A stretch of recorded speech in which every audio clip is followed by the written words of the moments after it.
A busy morning, so we'd better make good use of the time. So welcome again to this. Oh, Javier, yes. Right in time, justo a tiempo.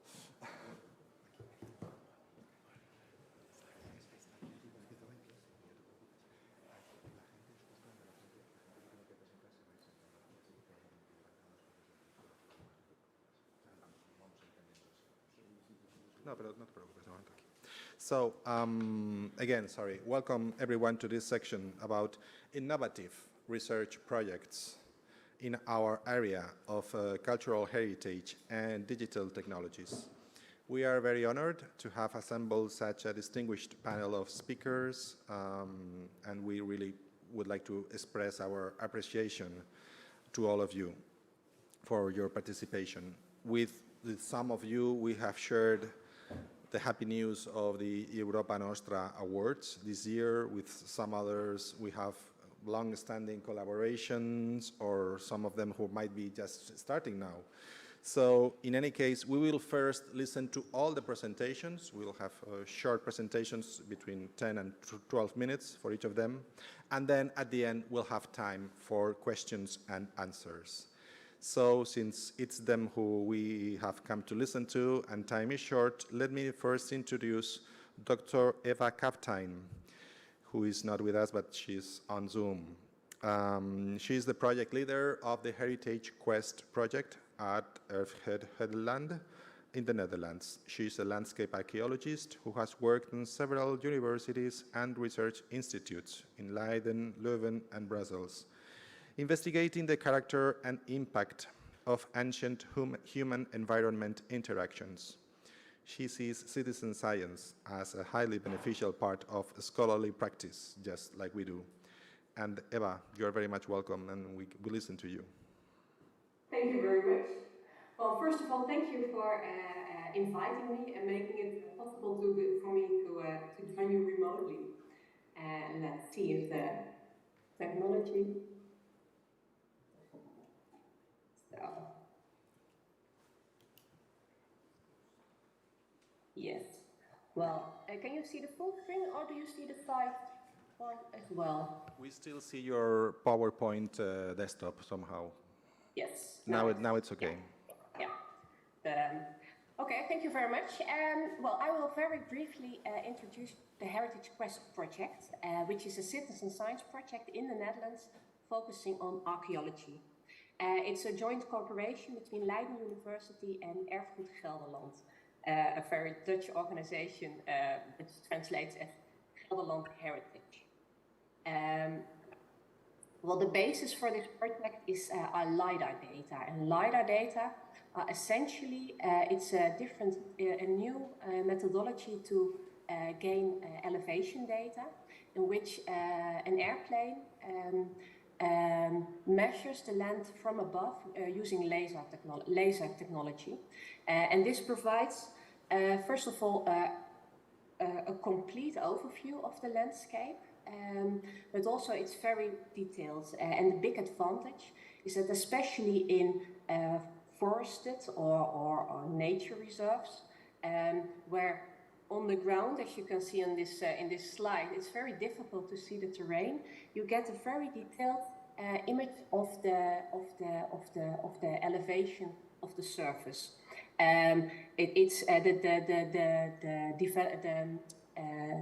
Precision is several centimeters.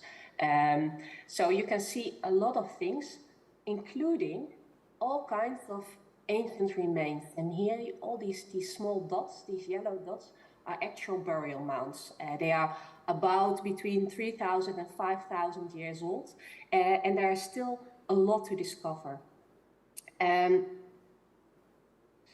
There are so many to discover because you can now investigate large parts of the landscape that it's impossible for archaeologists, professionals alone to investigate the entire Veluwe area, our entire research area. So we asked for the help of citizens. What we did is we cut up the entire area, all the elevation maps in smaller maps of 300 by 300 meters. And we used a citizen science platform called Zooniverse to ask people very, very simply to, they got a short introduction, and then they were asked, just click on every location that you think is a burial mound, or just make a circle around, for example, a Celtic field. So the threshold of participating was very, very low. You could do it from your couch, from your own sofa, from your own home, participate for 5 minutes or for several months in a row, I can say. And every small map was not investigated by one single person. For example, if I myself would investigate this, I would make mistakes. But every map was investigated by 15 people. So a small error is never replicated by several people. So this is the wisdom of the crowd principle. What we searched for are burial mounds, Celtic fields, prehistoric agricultural complexes from Iron Age, charcoal kilns, so places where wood is converted into charcoal, and also car tracks. And on the elevation maps, they look like this. So quite simple, but clearly defined tasks that people could mark on a map.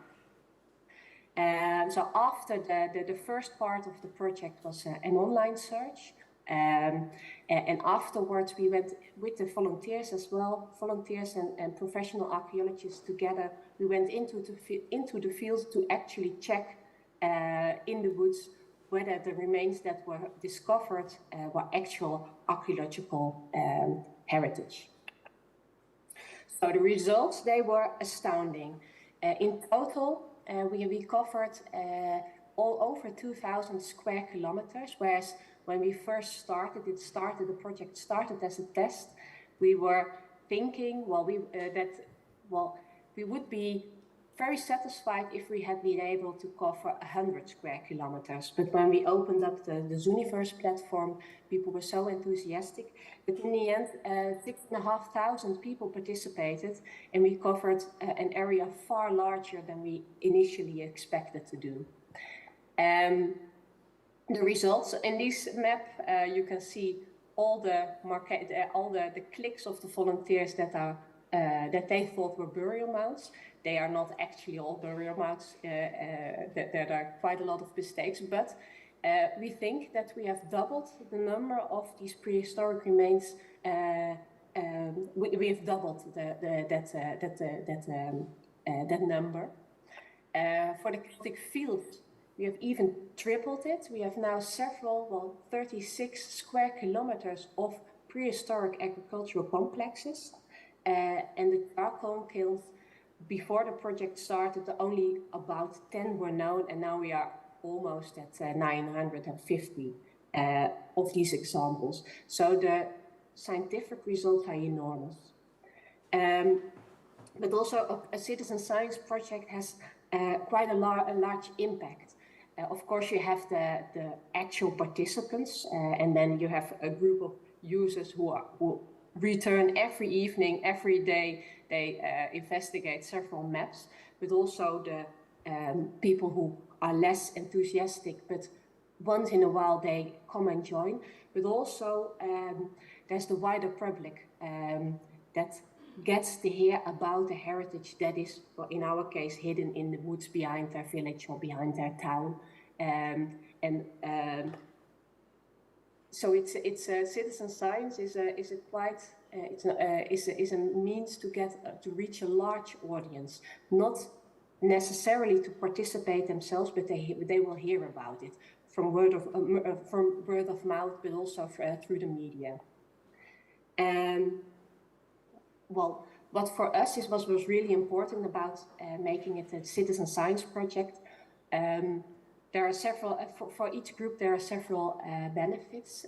For example, for the citizens, for the participants, actually, participating will create awareness. People will, and that will lead to protection of the heritage. Because if you do not know what is in the woods, you cannot protect it. But also participation has shown, we have conducted several surveys, that participation will increase the sense of ownership and a sense of place. All the participants, they say, well, I look now with different eyes on my surroundings. I see things differently and I appreciate them more. For the scientific part, it's obvious. You get such an enormous amount of data that by archaeologists alone we would never have been able to gain. And at the same time, we use these results from the citizens in an artificial intelligence project in which we are training a computer to automatically detect these very kinds of objects that the citizens search for. And the third party involved in this project is governments. So archaeologists, heritage organizations, agencies who will use this data to protect the remains visible in the landscape. But key to all this is cooperation. Cooperation from the very start of the project, hearing what all the different parties, what their goals, what their problems are, and involving them right from the start. But of course, the Netherlands is a very small country, and we are by no means the only country that is susceptible to this kind of survey, to this kind of investigative research. There are LiDAR data from, well, probably all European countries, and there are always woods and environments in which archaeological heritage is still waiting to be discovered. So thank you for your attention. Thank you very much.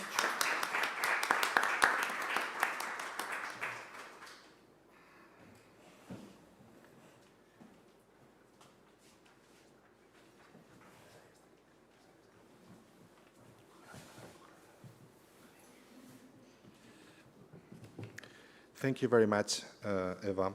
And as I said before, we'll have the Q&A at the end of all the presentations. Our second speaker today is Dr. Zachary Jones. He's a postdoc research fellow in the TAU lab and adjunct professor at the Politecnico di Milano, where he completed his PhD in urban planning, design and planning.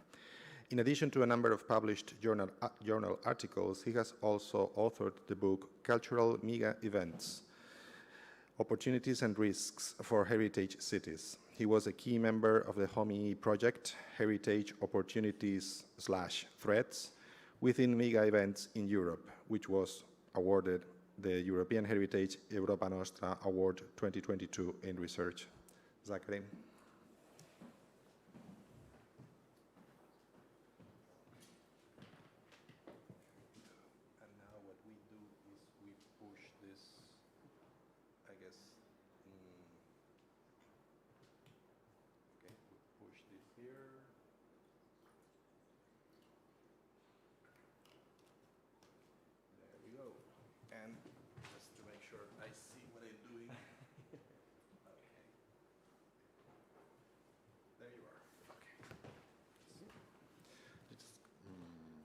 I'm okay standing. Oh, would you like? Yeah, that's fine. Okay. Good morning, everyone. It's a pleasure to be here with you, representing the HOMI project. So today I'll mainly be introducing the project itself, as well as the final outcomes that were realized, particularly the charter for mega events in heritage-rich cities. So the best I look here. So the goal of our project was to really bridge cultural heritage preservation policies, as well as the planning of large-scale mega events, as well as other events, maybe not mega events, but also large cultural events or sporting events, by working really in close contact with a number of different actors, different key institutions, policymakers, experts, as well as the local community. When we began this project, this was part of research that I've been doing for now almost 8 years. So when we began working on this topic, we found that really there was a lack of research on this intersection between the planning of large-scale events, the way that they're used by cities, within cities, and then particularly in relation to the cultural heritage of these host areas. And from that, beyond this lack of research, there was also clearly a lack of strong guidelines, recommendations that these policy makers and decision makers could practically use.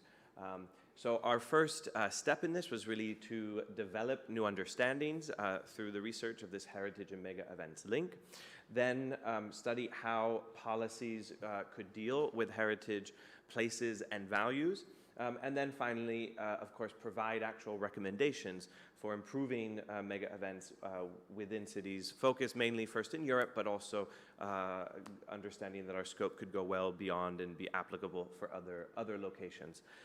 So just a quick note about the research consortium. So we were 4 universities involved. For us, this was on one hand important to really be quite representative of the European scope and context, as well as to be very interdisciplinary. So the HOMI project itself was a JPI cultural heritage funded project under the 2017 Changing Environments Call. So within that, at the Politecno Milano, we brought much more kind of expertise on policy, urban planning, while the second partner, led by Franco Bianchini, was really bringing a strong background and expertise of cultural policy and long-term one of the leading experts globally in the study of cultural events. Then we had our partners in Cyprus, led by Giulia Giorgi, who they are mainly comprised of architects and landscape architects, so bringing in a design expertise, and we're also heavily involved in the planning and organization of one of our case studies, so they also have very practical, hands-on knowledge. And finally, the International Cultural Center in Krakow, led by Jacek Perkola, who really brought a very, very strong knowledge and experience of cultural heritage. So between the 4 teams, we managed to really come together to study and examine this intersection. As I noted, we didn't do this work alone. There were many other associate partners involved, in total 16, that were again spread across Europe. So our goal was, as much as possible within a 3-year project, to be able to really gain as many different perspectives, points of view, and understandings of some of these issues to be able to produce in the end a document that would have a wide relevance. Over the 3 years of the work, we began through a literature review and the case study research that we carried out in 5 case study cities where events had already been carried out and completed. We also carried a real in-time study of the Matera 2019 European Capital of Culture and conducted a living lab there, where we, for the first time, brought together many of these different actors from the city governance, from the event planning, from the heritage realm, who for all of the years of planning this event had never actually come together, or for many years had not come together and sat down and actually talked about some of these issues. So in that way, it was very effective to be able to study this as these events were happening. Then, as we began the sort of validation phase of bringing together our results and findings, we were at first put back a little bit by the COVID pandemic in 2020. So instead of meeting with all of these experts in real life, we had to switch to online. However, that allowed us to then, once we developed that format and we all figured out how to use Zoom, we were able to then carry out many more validation workshops than originally planned, because they cost much less than organizing in-person events. So we used that, in a way, initial challenge as a potential strength. So we gained a lot more feedback, a lot more review of the work as we had produced it, which finally led to producing the charter, publishing and launching the charter. So the project ended a year ago, and since then we've been in this sort of dissemination phase of continuing to promote and discuss the charter. So also, as we're doing here today, so we thank you for this opportunity. These were the case studies that we looked at. So we had Paphos in Cyprus, Wrocław in Poland, Milan, which had the Expo, which was a much larger event in Italy, the city of Hull, which are the UK City of Culture in the UK, as well as Genoa in 2004 in Italy, and also Matera. So we had a spread of different kinds of events, different kinds of places. For us, it was important to have both large metropolitan global cities like Milan, as well as very small town cities like Matera or like Paphos, to really have this sort of range of the European experience, and also to see how were the same issues identified in both kinds of places, and even what maybe actually sort of instead of just large cities teaching smaller cities, what maybe can be the opposite. How can some of these the experiences of smaller places maybe even inspire larger areas, larger events? In terms of scientific outputs, we had a range of from articles, we had a special issue, as well as our open access materials, which is all available online, and I'll have the link at the end of the presentation. So as we were producing as much material as possible to be able to share, discuss with a range of actors. In addition, we don't have this here, but we also created a YouTube channel. This was another part of the pandemic, having to change a bit our approach, but we found it was very valuable to have, on one hand, very scientific outputs to discuss with other leading experts, but also to have material in a more perhaps digestible approach. So to have very short videos, clips, interviews, also lectures that we could share quite wide via other social media platforms. So in the end, we managed to have a mix of communication strategies. So as I mentioned, we had our international workshop and then validations that largely took place online. And also for our charter became part of having to think about the effects of the pandemic in the organization of events, of also the value of cities and urban spaces and heritage, how this was perhaps having an impact on the way that these places are valued or used or are becoming more important. So the final output was the Charter for Mega Events in Heritage-Rich Cities, which was divided or based on 4 themes, 13 principles, and 51 recommendations. So we worked, I would say, extensively to make this a very, very accessible document. So starting mainly as academics, this was a great challenge for us to go beyond our maybe perhaps jargon and lingo that for us makes sense, but for actual people holding the document might not mean anything. So it was very important to have a number of revisions and edits, and we worked a lot on really making sure that both in terms of graphic design, but also the language, this was a very accessible resource that could be used, was informative, so that the different cities who maybe are thinking of hosting larger events or starting a cultural activities can have a guideline fill in this gap where there were sort of cities going into the dark. They now have something that they can go off of other experiences of other places and plan in a way that doesn't put their heritage potentially at risk. So our 4 categories were context matters, planning legacies, inclusive governance, communities, and identities. So these were the sort of result of studying all of these cases and putting together the kind of collection of the opportunities and threats that we saw. So trying to balance that of what can be done or should be done, and on the other hand, what to try to avoid.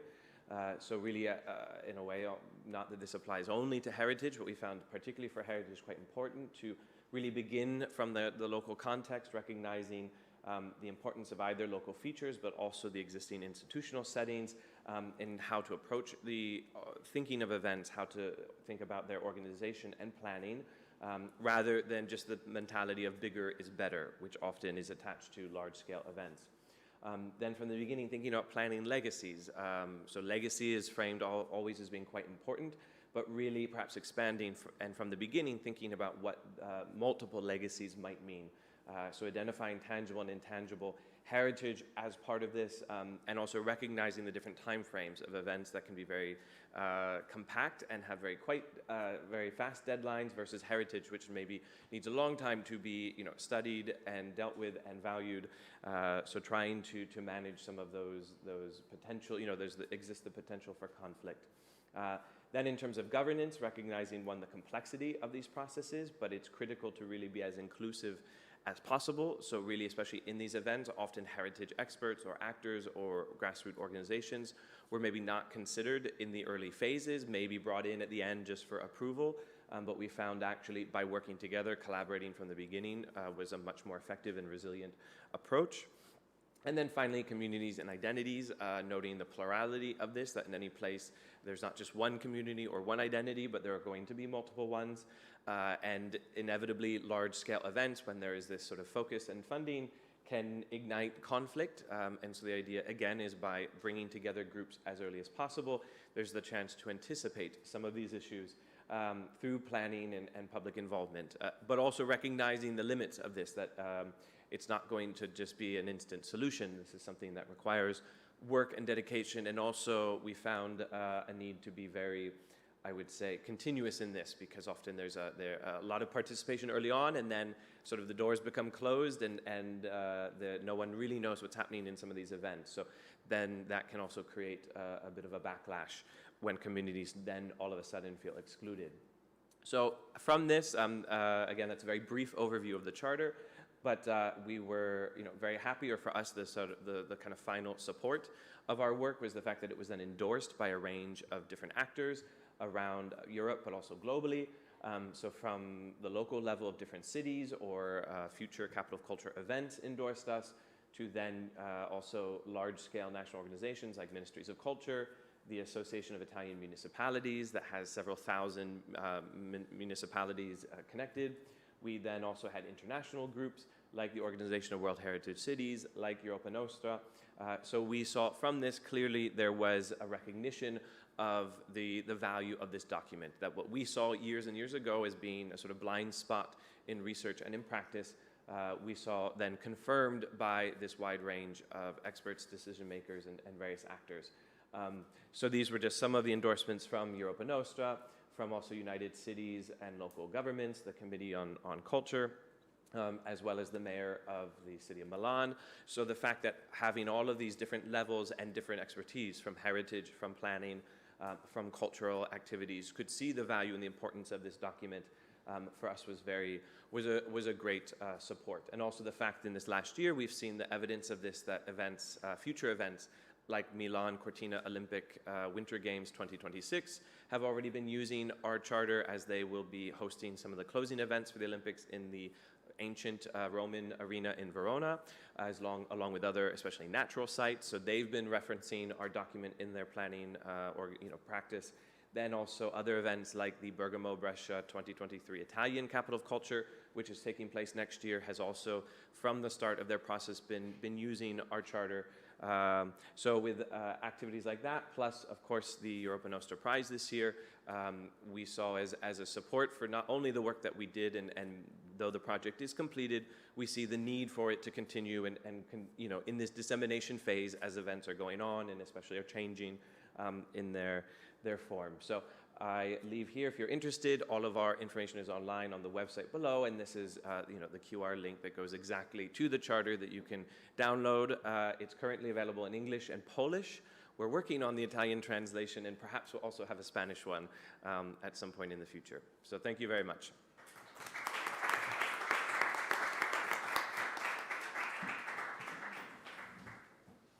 Thank you very much.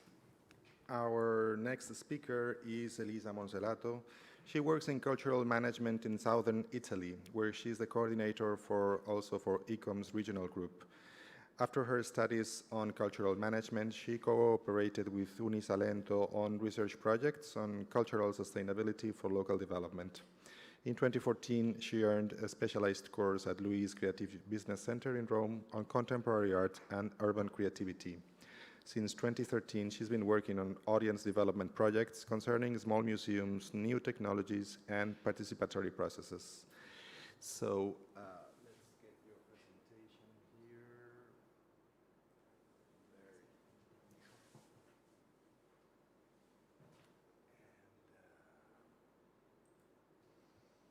There you go. Okay. First of all, thank you for inviting me, and I'm very honored to be here. I'm Elisa, and I'm a cultural project manager. Today, I would like to say a few words about Swap Museum, that is a project on cultural participations in museum founded in 2016. But first of all, let's start with some introductory notions, and I'll show you a short video about Swap Museum. Made for Europa Nostra award obtained in September in Praga. Okay. Il progetto inizialmente poteva sembrare un'utopia. Non solo si proponeva di avvicinare i giovani ai luoghi della cultura, ma voleva iniziare a farlo da un territorio particolare, che è quello della Puglia, nel profondo sud Italia, dove le indagini sulla relazione tra giovani e cultura mostravano che il 70% dei ragazzi non aveva mai visitato un museo e il 60% di loro non aveva mai letto un libro. Affrontare questa problematica partendo dalla nostra regione ci ha dato la possibilità di sperimentare tanto e di affrontare la sfida di petto. Il punto di partenza è stato la creatività del team, che ha proposto una serie di attività non specialistiche per avvicinare gli adolescenti, come ad esempio la creazione di una playlist musicale ispirata alla collezione di un museo, o la raccolta della memoria storica degli anziani di un paese, o ancora la realizzazione di fumetti ispirati alle opere più belle di un museo.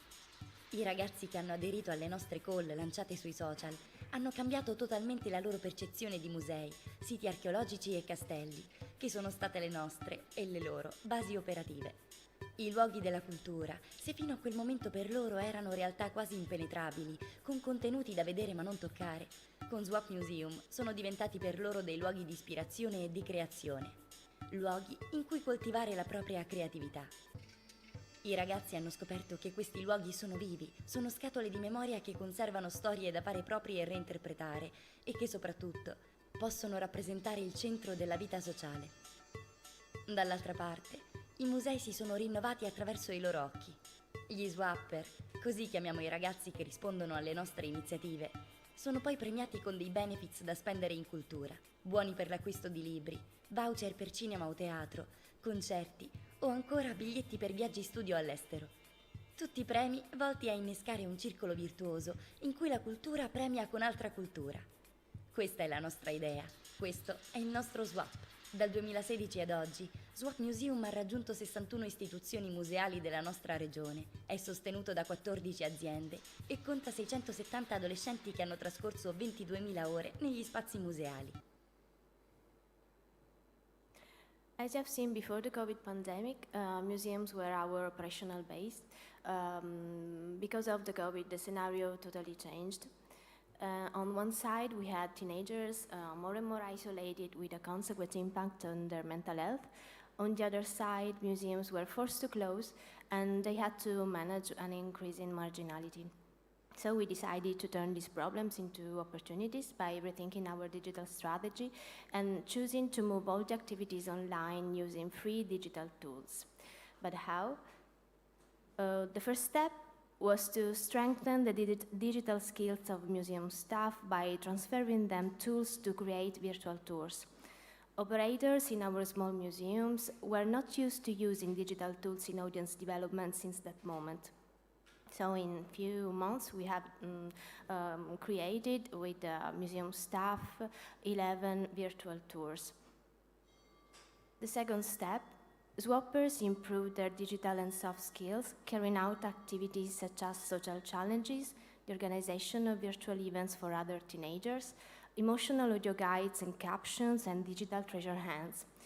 The availability of a digital environment allowed them to interact with the teams, other teams members, in several activities like problem solving, brainstorming, co-creating ideas for museum digital transformation. Here in the picture you can see the output of an activity made for the Museum of the Radio. Swappers built a game, a virtual game, like the Game of the Goose, and then they challenged their friends online. Next step, we have increased our digital storytelling. The web strategy of the project were redesigned and swappers were actively involved in its planning and managing. An example, swappers made an horoscope about museums to engage other people on Instagram. And they also made some videos for TikTok in order to tell about museum to their friends. So this allowed us to enlarge our target group as young people who lived also out of Puglia joined the activities online. All the activities were supported by free digital tools, easy to use by everyone. Some examples, we use Google Meet for virtual workspace, ThinkLink for virtual tours, and social networks like Instagram and TikTok, and platforms like YouTube, Canva, Spotify, Easy Travel, according to the specific purpose of the activity. During the months of lockdown, we have involved 116 participants to spend 2,000 hours in virtual museums. And after each activities, an evaluation survey was applied to swappers. The aim was to evaluate the experience, but also the new strategy and the new instrument's efficacy. All the data collected let us understand that our digital strategy mitigated on one side the risk of isolation of young people through team working, common purpose and co-production, and also the increasing marginality of museum thanks to the activities carried out remotely with the active involvement of museum staff. Museum operators updated their digital skills. They developed creative content to engage other young people, and they also increased their network. Today, I would like to tell you about one of the projects born after Swap Museum. That is a mashup project, Museum Becomes Workshop, which is taking place in these Christmas days in Puglia. With Mashup project, we have created a network of 4 museum partners of Swap Museum program. And in particular, we choose museums whose collection focus on artistic craftsmanship and manufacturing in order to develop local roads of artisanship together with the trade association Confartigianato. Mashup aims at bringing closer and closer young people to craft practices, and it wants to enhance them too. For that reason, the project has been created together with the Puglia Regional Tourism Agency Puglia Promozione. The museums involved are the Eco Museum of the Stone in Cursi, the Ceramic Museum in Cutrofiano, the Paper Maché Museum in Lecce, and the Tobacco Museum in Campi. The program includes tours based on contents produced by our swappers. So we carried out guided visit guided by our swappers. So the contents they produce during Swap Museum programs are used to engage other young people. We also had some hands-on workshops, and we invested in a communication and a social promotion with graphic design to attract young audiences. So, to summarize, the COVID pandemic forced museums to close. For these reasons, Swap Museum invested in the creation of digital museums. The project has thus become a transmedial experience and a method to increase the active participation and the enjoyment and emotional engagement processes in virtual as in real life, as the Mashup project is showing us. But all of this doesn't have to be an exception due to catastrophic phenomena, but it should be part of an audience development strategy even for small museums with few financial resources and competencies. Digital allows people in the decision making. So for the future, we would like to use digital tools to create an interregional young board that support museum management in planning long-term activities for teenagers. Thank you.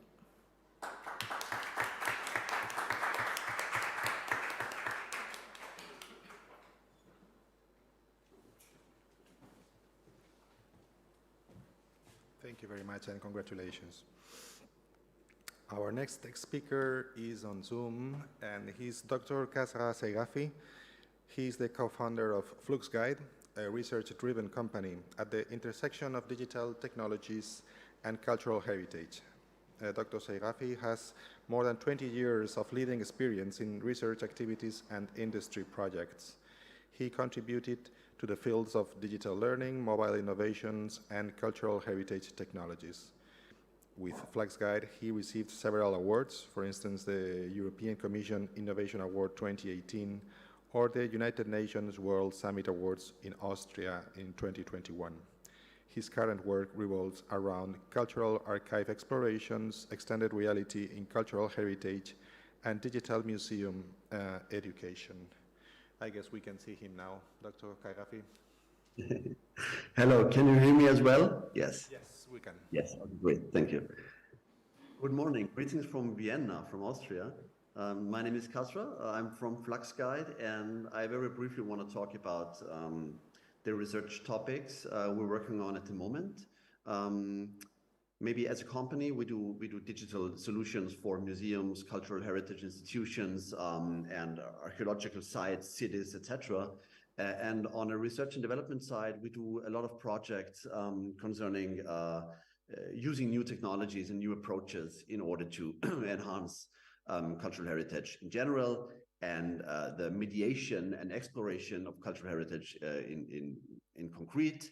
And I want to briefly show you what our actual research interests are, because we are currently now building up different consortia for the European Union Horizon Cluster 2 calls coming up next year.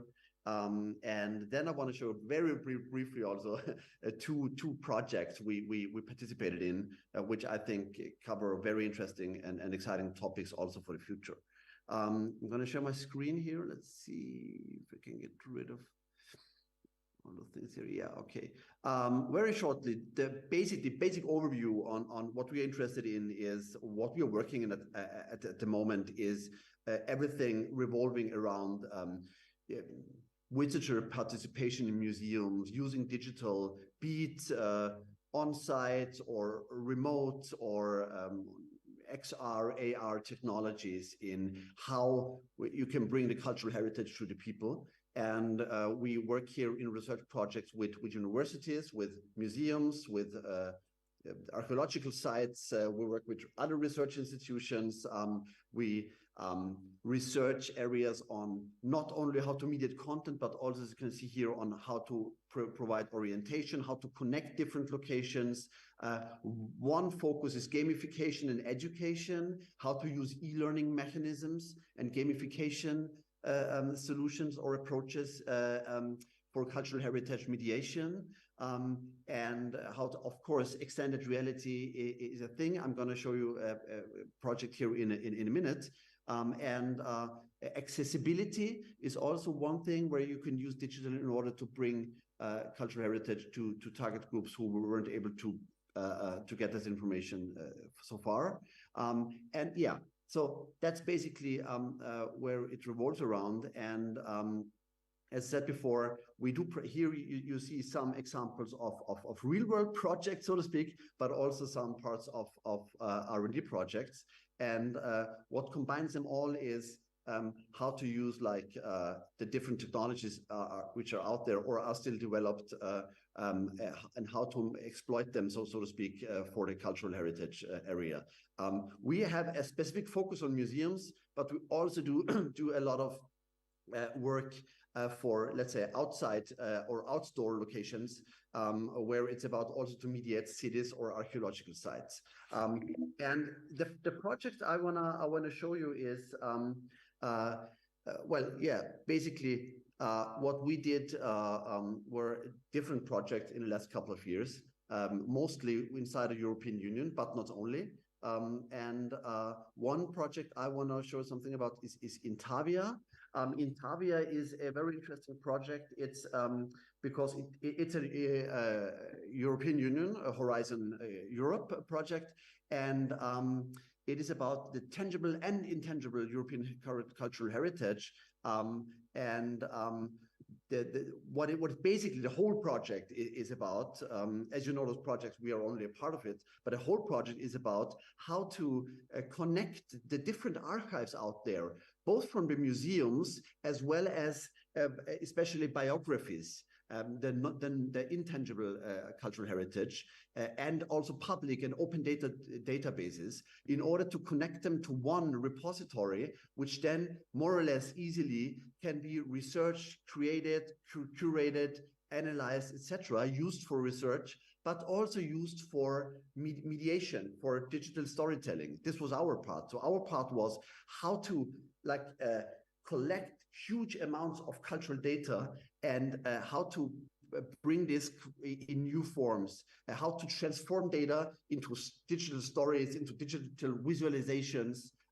So that was our part in the project. And this is very exciting because we were here, it is still running, the project, by the way, and we were researching in how to put data into timelines, in a time horizon, in a geographical context, in a combination of both, network views, set views, etc. So here we've been working on those things, and some outcomes so far is that's also a general idea of how to getting data from the collections and then putting them for the general public, but also for experts in new ways, is to, step to this third generation of using cultural data, where the first one was very like internal in the institutions, very only on a science side.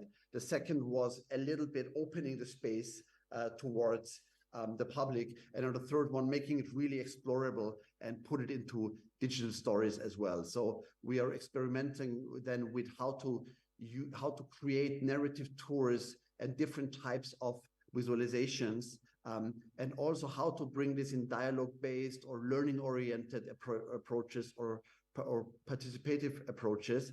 And to give you some examples, is here, for example, where we work with different types of putting in, for example, in this case, it's different vases and different objects from several exhibitions on timelines, combining it with different topics, different visualizations on different platforms.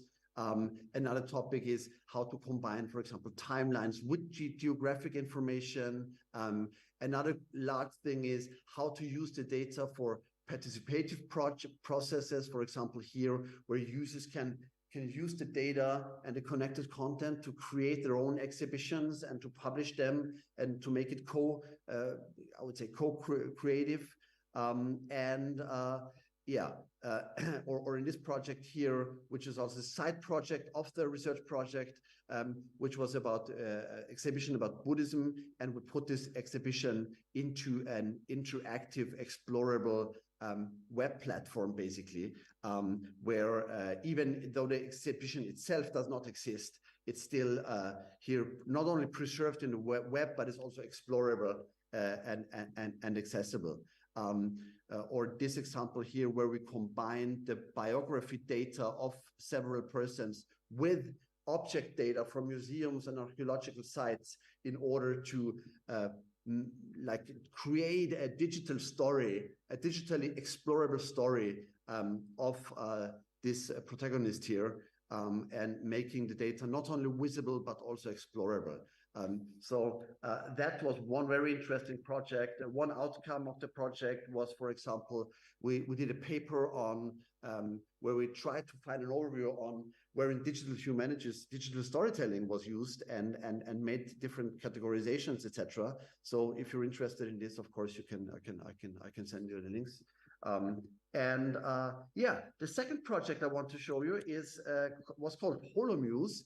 And this was not a European Union-based project. It was funded by local authorities here in Austria. And it was about how to exploit the different possibilities of extended reality, right? So everyone's talking about augmented reality and virtual reality, etc. in museums. And we wanted to, together with the consortium partners here, which were different museums, other companies and universities, what are the different concepts and theoretical possibilities of augmented reality, mixed reality, wearables, glasses, glassware, etc. And we did the theoretical work and the analysis, but we also created a couple of prototypes within the project where we experimented a little bit with how to use glassware, for example. This was in cooperation with Microsoft here in Austria, in the Kunsthistorisches Museum, where you basically can do I would say a augmented reality, a mixed reality powered storytelling directly at the original piece of art, where you had an audio story, but it was augmented by different experience focal points on the Bruegel masterpiece in this case. So this was very interesting. And we also experimented with how to personalize the experience, and especially how to use, I would say, how to use also not only augmented reality, because this is also a tricky thing when you talk about technology or digital and cultural heritage. You in many cases you just adapt you just take the technology and use it one to one. So in this, let's take this for example. In this case, this is Natural History Museum, and it was about coffee as a topic, a Kosmos Café in the Deutsches Museum in Munich. And in the project, our thing was, well, you know, we can put the topic, the object, so to speak, a coffee plant as an augmented reality object into an application. That's not a problem, right? But it's also not very usable, and it's not very didactical senseful. It only makes sense then if you put it into a way which makes it really accessible and explorable.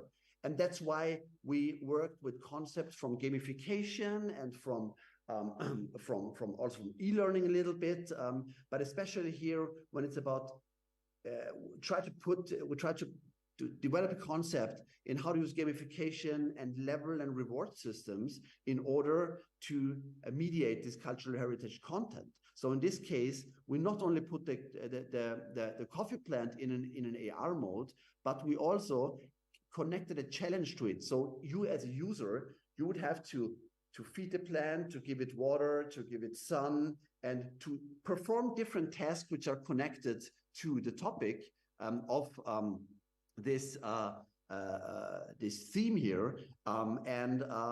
Parallel, you have like instructions and you get information about the natural and cultural and historical background of the coffee plant, of course. But the idea is here to directly to interact and to put it in a gamification mode where it is possible to really interact with the cultural heritage. So artifact, so to speak.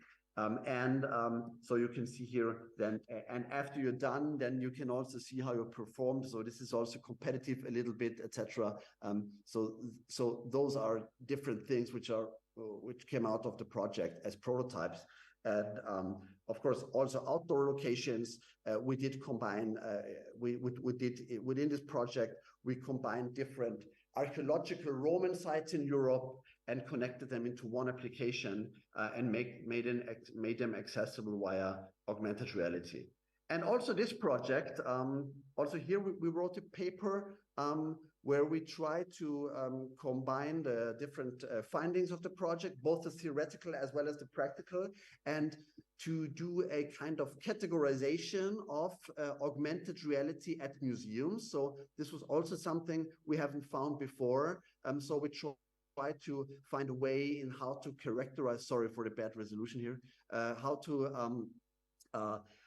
categorize the possibilities of this new technology in museums, but also to connect it to mediation goals and storytelling, and not only stay focused to the technology itself. So that's also an interesting paper with different examples and use cases. I think that this still is a topic where there is still a lot of work to do, and combined with the other things, I think that's yeah. There are many topics still to go. Maybe one very new project we started basically last month, which is a 4 years Horizon project, Horizon Europe project, which is about where we use artificial intelligence and machine learning in order to process the diaries of former camp prisoners. Dr. Sairafi, can you hear me? Yes. Yes, we are about to finish. Could we? Oh, I see. Okay. Then I will finish. Give me 1 minute, maybe 1 minute. Yes, thank you. So that's also a very interesting project where we use digital to communicate and disseminate cultural heritage. And yeah, that's it basically. We are based in Vienna, but part of a larger company group. And we did a lot of projects internationally. And as I said before, we look for partners because we set up new consortia right now. And if you are interested in collaboration or in communication, then just give me a call or write an email, and maybe we can share the context afterwards. Thank you so much. Thank you very much.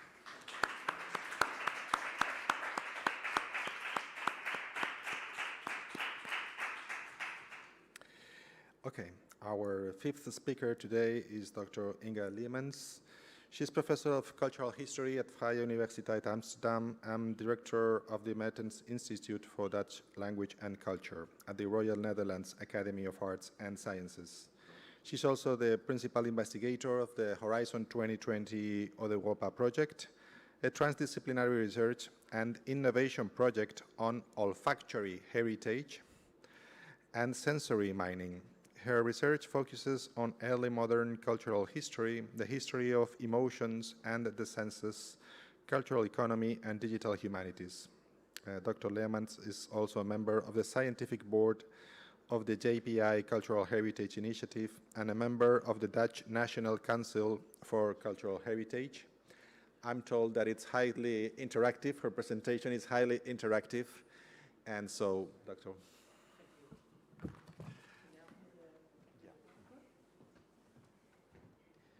Thank you so much and for the invitation to speak here. What I'd like you to do is, with your mind, step out of this beautiful building and walk into the city of Valencia to the art museum. And we're walking around there.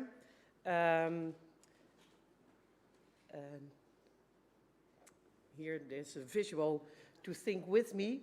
And maybe you're walking around through the collections and you engage with all these beautiful portraits, or you're walking around portraits and you don't have a lot of connection with it, so you walk through those rooms as fast as possible. Other people might stop and marvel at the beauty, at the aesthetics of these paintings, or maybe think about who are these women who are sitting there. And then all of a sudden a tour guide gives you a blotter and you start to smell.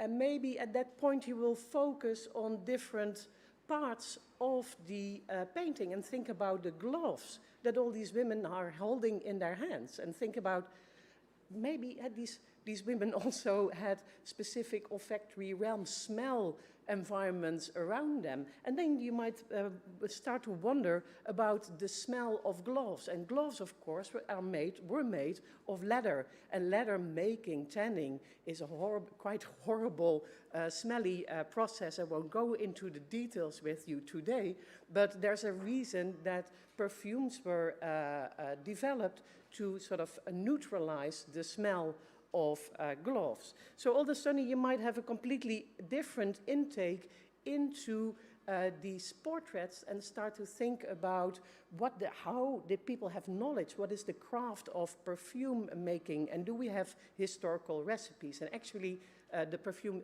the scent that you're smelling at this moment is made by IFF on the basis of early modern historical recipe that the historians in our project dug up, and together with art historians, we recreated, you might say, this quite complex perfume. So this is a way of what we call olfactory or sensory storytelling, and museums over the last years have become more and more interested to think with smells in order to present their collection. So maybe you've already been to an exhibition somewhere where you could use your nose and re-engage with maybe some also very known paintings to think about their olfactory qualities.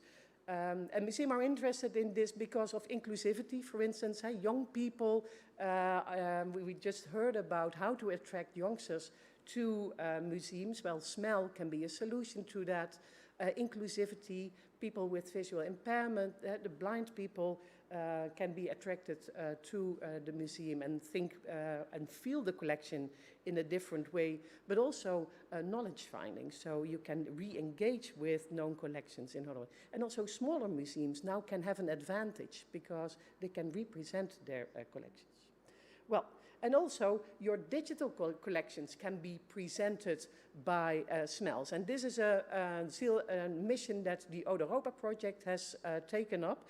And I'm the PI of the Europa project. We started 2 years ago.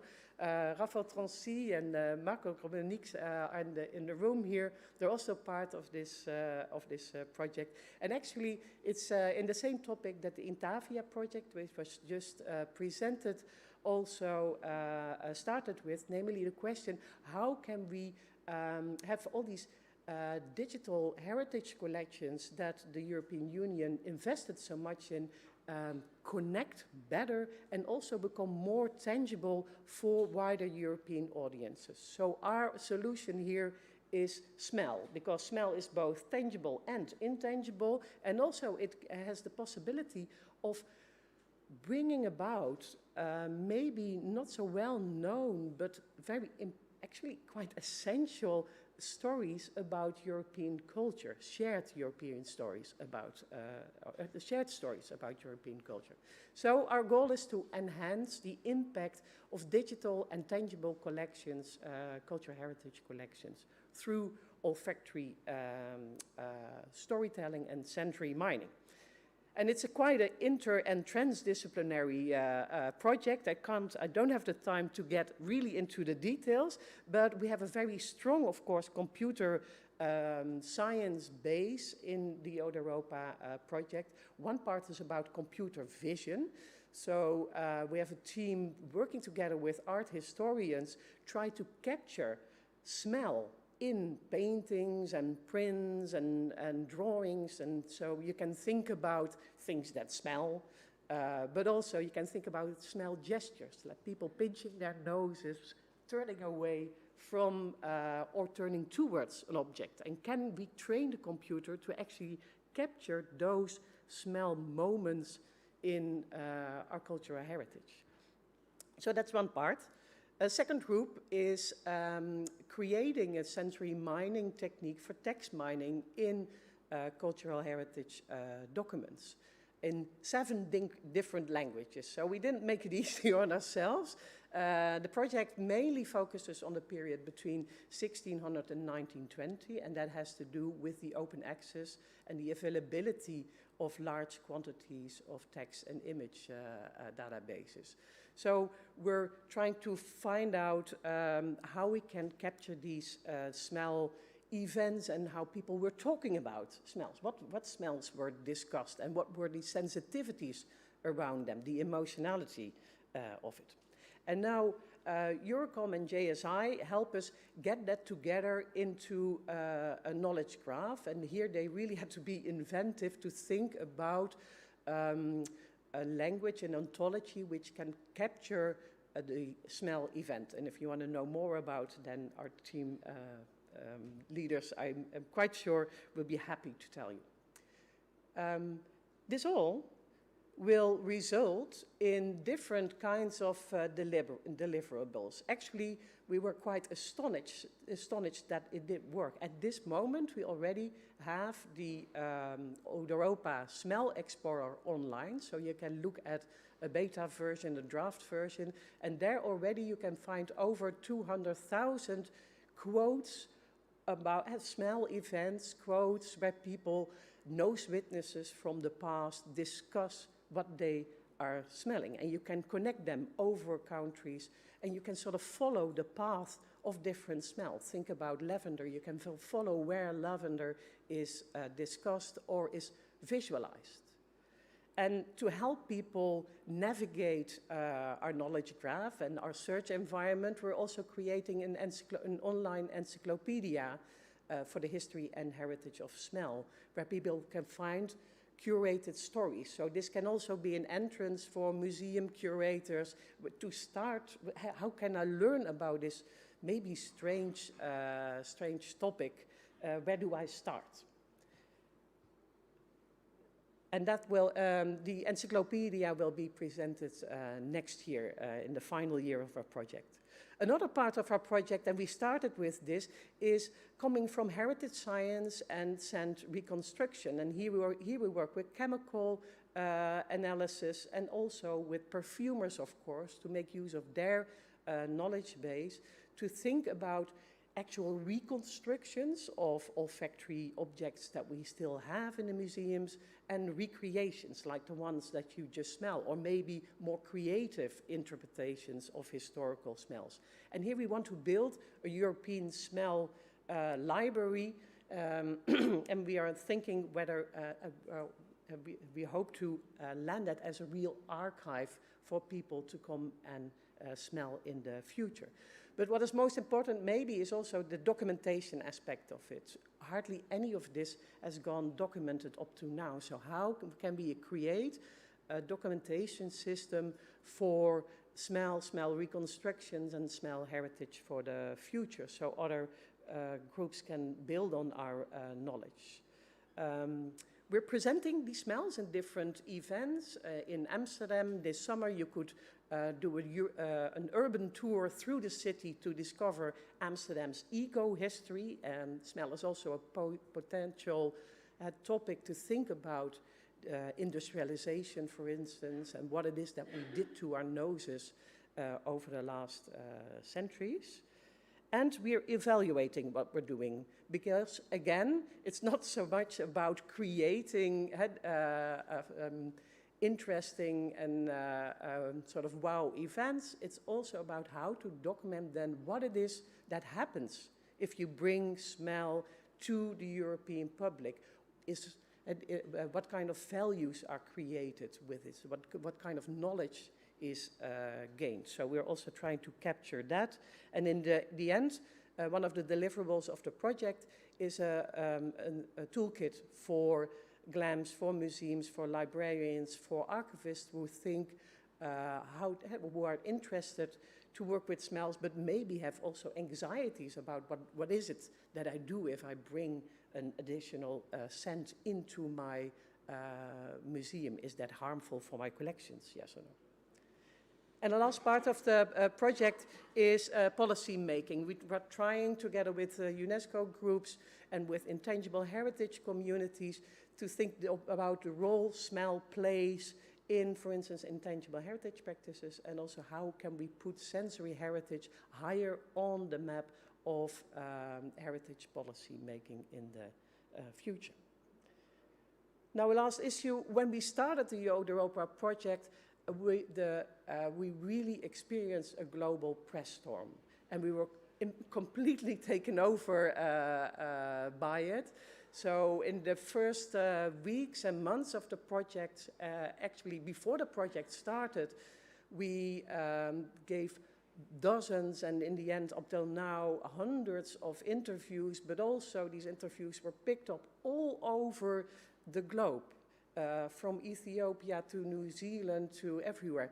So after our amazement sort of lowered a bit, we started to think about why is that? Why is this a topic that captures our imagination and everywhere, right? So it's not only in Europe, but also all over the globe. And it still continues because everything we do gets immediately sort of taken over, and then we see a new gulf of interest around the topic coming up. So it has to do with smell in a way is a niche topic, and it's something that you don't think about much, but the moment people start to think about smell, actually you start to think about how important our sensory environments are and how important smell also is for our heritage landscape. So it sort of opens up a lot of questions around what we are as communities and what do we take from the past to the future.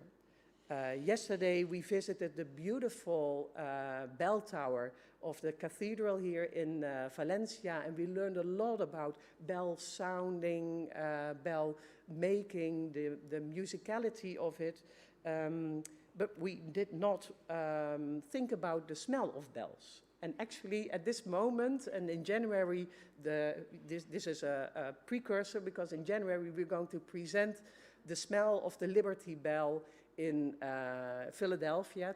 This is a project together with the American Historical Review and scent designer, perfumer Carole Gaves. So Liberty smells, and I would present this card to Jorge to thank him for the invitation to speak here. Thank you.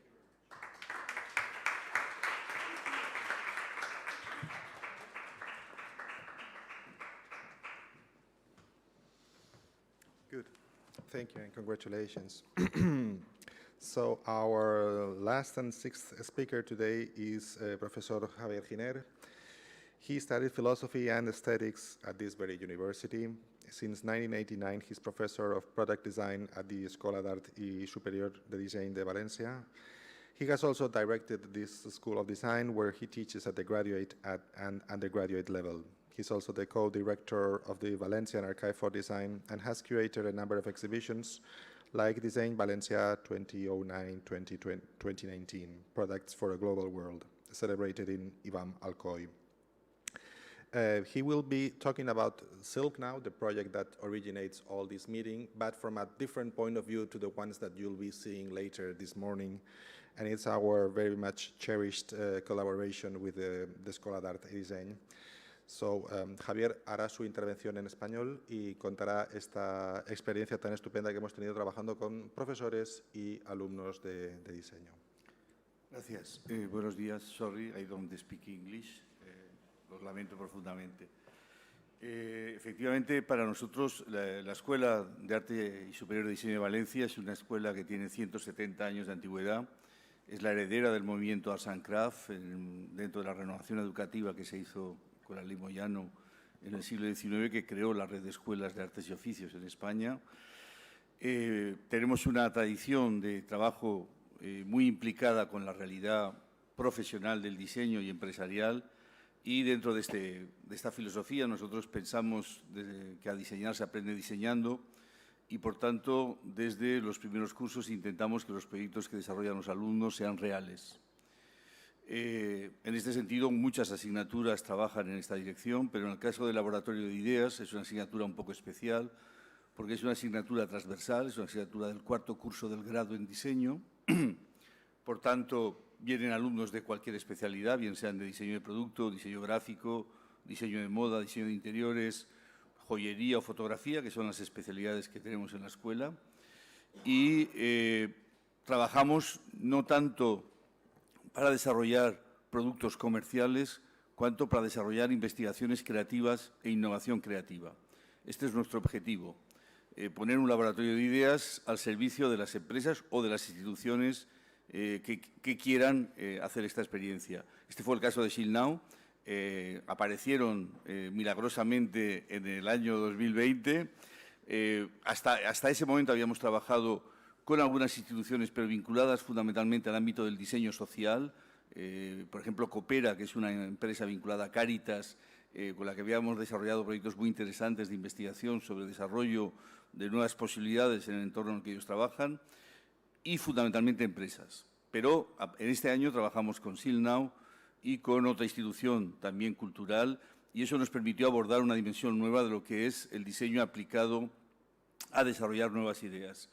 Entonces, nos reunimos con la gente de SILKNOW y definimos lo que llamamos un briefing, es decir, el encargo, qué es lo que quiere SILKNOW de nosotros, qué es lo que esperan.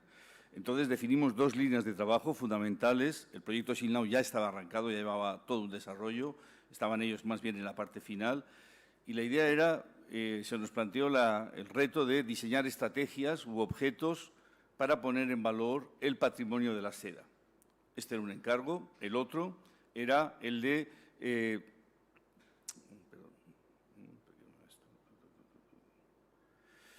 diseñar estrategias u objetos que desarrollaran nuevos usos o nuevas aplicaciones para la seda o para su patrimonio cultural.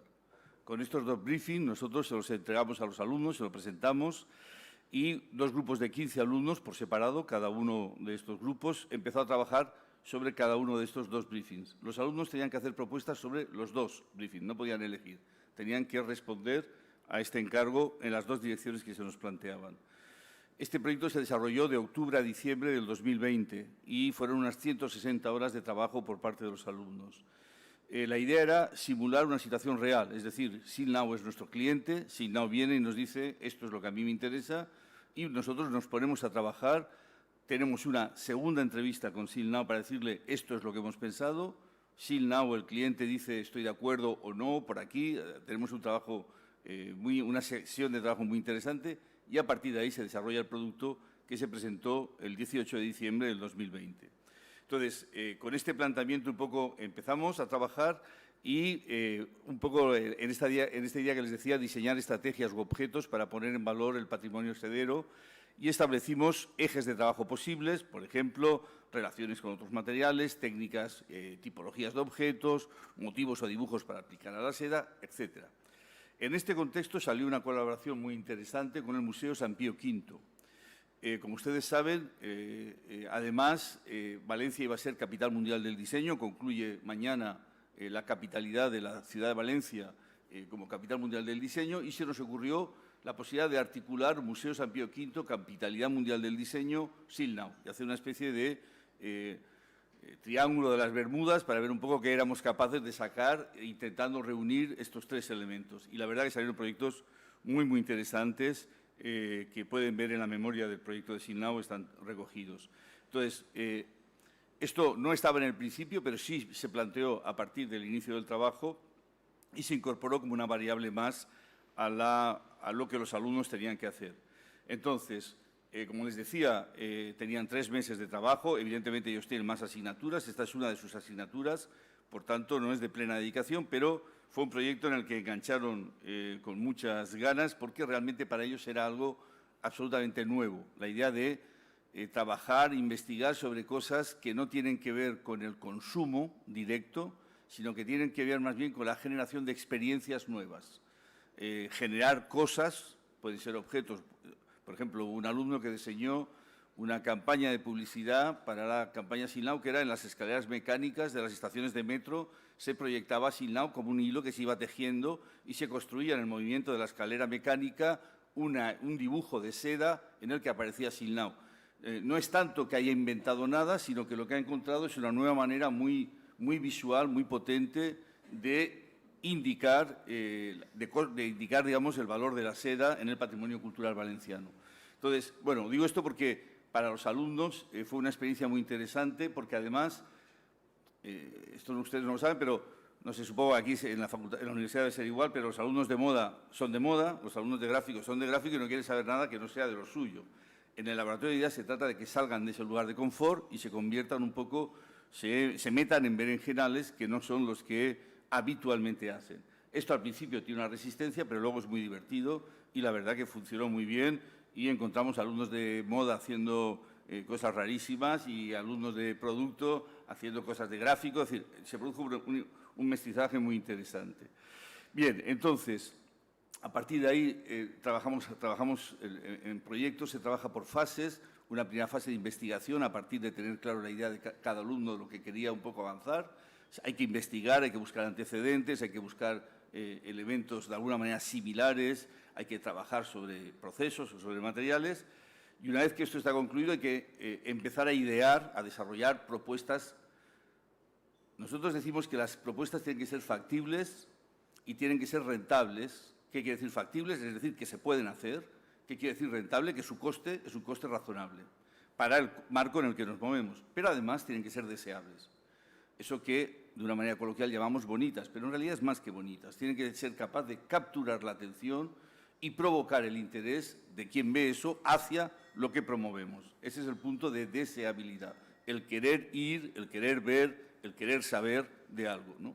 Entonces, diseñar es desarrollar propuestas o experiencias que sean deseables, factibles y rentables. Este es un poco el eje de trabajo. Con eso verificamos, corregimos, orientamos el trabajo y finalmente salieron cosas muy, muy interesantes. Por poner un ejemplo solo, que es el de uno de los alumnos, él propuso como 3 cosas muy diferentes, que era el de desarrollar un telar Jacquard digital, es decir, que la gente hiciera digitalmente la experiencia de lo que era manejar un telar Jacquard. Luego propuso una serie de mapas digitales muy interesantes sobre la importancia de la seda para difundir un poco en un público más amplio la investigación que realizaba. Y, por último, rediseñar el thesaurus que había estado estableciendo SILKNOW en su proceso de investigación. A SILKNOW le interesó mucho esta última propuesta y es la que él finalmente desarrolló.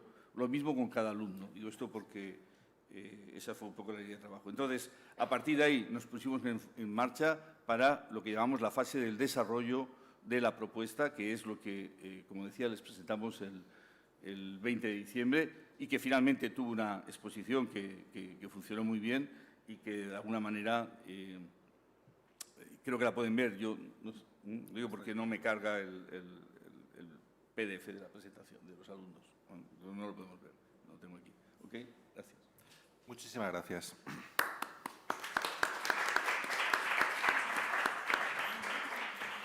Simplemente quisiera añadir en nombre del proyecto SILKNOW que esta colaboración con la EAST, no por imprevista, fue menos exitosa. La verdad es que para nosotros verdaderamente superó todas nuestras expectativas y creo que todos nuestros futuros proyectos va a haber diseñadores y estudiantes de diseño porque el aporte fue increíble. Gracias. Okay. So now we have a few minutes left for questions and comments and suggestions. I think many topics have arisen during this morning, also for our speakers who are away, but they are still available online and they can listen to us, I hope, at least also to the questions from the audience. So I can make questions here for 2 hours, so it's better if you make the questions. So anybody would like to begin? Okay, then let me ask, this is like a rolling question for all of our speakers, and I would like you to talk to us a little bit about what you think that lies ahead. What is in the future and in your future on the fields and the different areas that you are working in. There is no need here to unveil your strategies, which I'm sure you have, but where would you like to be within 5 years? Where do you think that innovation is going to be taking place in the few upcoming years? Elisa, would you like to start? So, in 5 years. 3, 15, up to you. Okay. We hope to increase the numbers that we obtained so far. So, as in the video you have listened, we have involved 60 museums and 700 young people, teenagers, and so we would like to increase these numbers, but also we would like to involve the more suspicious museum because this kind of process are not generally welcome immediately and understood, in particular in a territory where museums are struggling to assert their social role and their capacity to be driver of change. So at the beginning of the project, we had a lot of problem in making museums understanding the importance to involve and the importance of cultural participation. So we would like to involve more and more museums to let them understand the importance of participation, and in the future we would like to cooperate with the public administration and also private museum and institutions to build together a strategy for cultural education in museum, and in order to have uniformity in the offer, in a regional offer, and to bring also innovation in the methodology of cultural education. Great. Javier, ¿dónde estaremos dentro de 3 o 5 años con cosas de patrimonio, innovación, diseño? Yo creo, hoy hemos estado hablando de cosas que a mí me parecen fundamentales y es entender que finalmente la cultura es una experiencia y se trata de diseñar la experiencia más allá de la experiencia visual o la experiencia de recorrido, me refiero. Hay algo, la experiencia, en mi opinión, es con el cuerpo. Antes te hablaban de la dimensión olfativa o de poner en valor un poco este tipo de... Y es verdad porque lo que pone en juego, en mi opinión, la dimensión olfativa, soy profano completo, es esta presencia del cuerpo en la experiencia. La experiencia de los museos no es una experiencia pasiva, si puedo decirlo así, tiene que ser una experiencia activa por parte del que está allí. Y algo de esta cuestión de poner en juego el cuerpo en su conjunto y no solo la mirada o el saber, creo que va a ser fundamental. Hay una dimensión de juego, en mi opinión, en el sentido, no el juego infantil, sino lo que implica la complicidad entre, por eso digo de experiencia, porque es un juego entre la institución y el visitante, es una especie de juego de complicidades que enriquece, en mi opinión, en esa dirección van a ir las experiencias, enriquece lo que es ir a un museo, visitar un museo. No hablo de la didáctica actual, ¿no?, de esta cuestión del recorrido con guías o de desarrollar juegos, sino hablo de algo un poco, de alguna manera, una experiencia es algo que cuando uno sale recuerda, deja una marca, una huella, por decirlo de alguna manera. Y creo que ese va a ser el camino del desarrollo, en mi opinión, que es muy de profano, en el desarrollo de las actividades entre patrimonio y museo. Zachary. I think first on regarding maybe the ongoing legacy of the HOMI project, we would hope to be able to continue this dissemination process. One of our goals would be for the European Commission to actually adopt the charter and to for any cities that are interested in hosting the capital of culture to actually have the charter in hand and be required to meet these principles. So looking at that, also the Italian capital of culture, the UK city of culture, we'd like to target these groups. So that's something we're in the process of doing to make sure that this policy document has a life beyond just the research phase. I think beyond that, looking for us as a group of researchers, there are a number of emerging, I would say, urban issues regarding cultural heritage, and I think we're very much in a period of transformation of different challenges, forces. So, at least for us at Politecnico, where we're starting to explore some of what this might look like in future research, future projects. So whether that's still dealing with COVID recovery. There was a lot of discussions then about trying to do things in a new way, and yet here we now, in many places, cities find ourselves again being inundated with mass tourism, perhaps even worse than before, as there's a much maybe higher European exchange of travel, a much greater intensity in certain places. So there's that aspect. There's the issue of sustainability, of looking how to maybe integrate possible green solutions into historic areas, and these are some things with the partnerships that we've created in this last year or two with the Organization of World Heritage Cities, Europa, Nostra, our other collaborators, perhaps some of you here, things that we would definitely want to explore and look at. And I think there's a lot of complexity to these, or in certain places, especially in Italy, a big issue is declining populations. This is a big threat to a number of historic areas that there's no one living there anymore. So how do we confront these? So I think we're in a phase of identifying some of these issues, and definitely interested to see how we can go forward and investigate some of these in partnership with others. Thanks. Inga. Yes, in 5 years I would like to have sensory heritage higher on the agenda for both the research and heritage policy communities. And that would mean, I think, connecting, of course, different realms of the senses, so smell, touch, sound, but also a wider cross-cutting between the sciences. I'm a humanities scholar, and for humanities scholars, this is still a battle run sometimes. So make sure that we have an infrastructure in which we can constantly engage with the other sciences in order to develop these new approaches. But it also, what we're hindered by is the fact that the cultural heritage landscapes is of course divided in different strands between the objects, the landscapes, the buildings, and the intangible heritage communities, and especially connecting intangible heritage with the others is something that we that could really be furthered for our cause.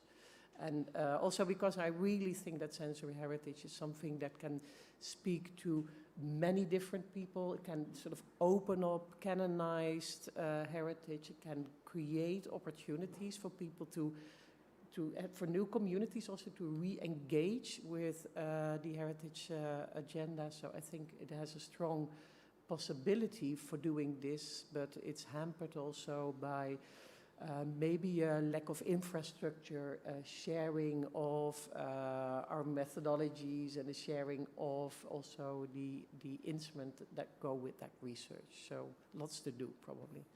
Wonderful. I would like now to listen to our remote guests. Eva, could you give us your insights about the near or not so near future. Yes.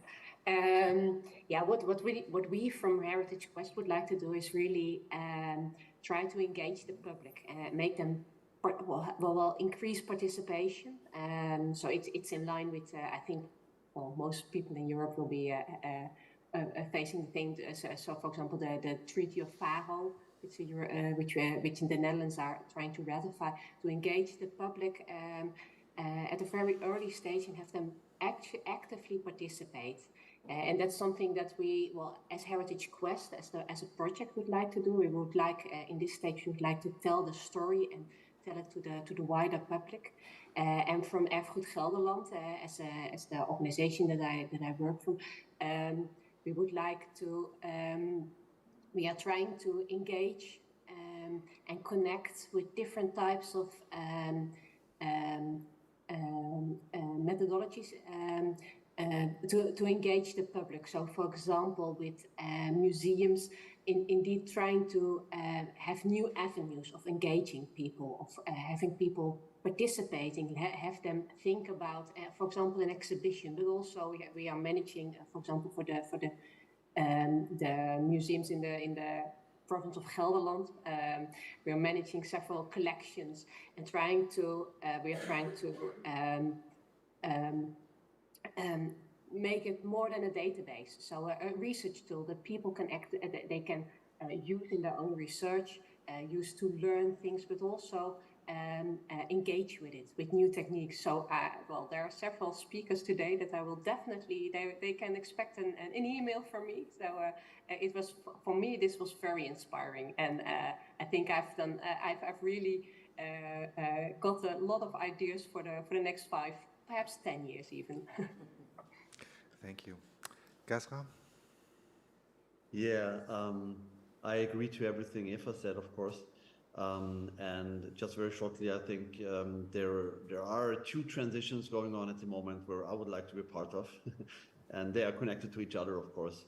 The first one is what was very incentivized in the post-corona time, which is remote. So how to make cultural heritage accessible via remote, how to transcend the walls of the museums and the cultural heritage institutions, and not in terms of putting YouTube videos online. This is better than do nothing, but how to really use the new immersive possibilities, participation possibilities. The whole metaverse buzzword comes in here, connected with Web3 approaches. You can make it economically exploitable, etc. So this is, I think, a transition next 5 years, which if we sit here together in 5 to 7 years, probably a lot, the definition of what a museum is, for example, or what the museum audience is, will have changed probably. And the second thing is education. I think that cultural heritage education in many, many spots I've seen in the world still works basically as 30 years ago. Though there are the technological possibilities and technological ways to use mobile, to use web in order to use it for education, and you have a target group which is digital native, but the cultural heritage institutions not yet use those technologies as much and as incentive as they could do, and those 2 fields I think are very important and exciting for the next coming years, and we hope to be part of it in some way. Thank you so much. So we have a question for our audience.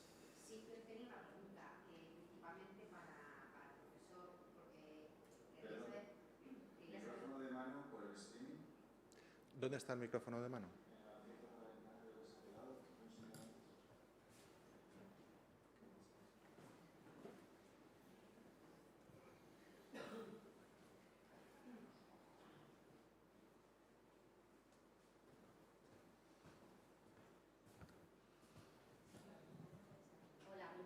Bueno, yo soy la directora de la asociación Hispania Nostra, vengo en representación de Europa Nostra, que después, pronunciaré unos 3 minutos, ¿no?, para agradecer un poco el que nos hayáis invitado y el resto de los proyectos.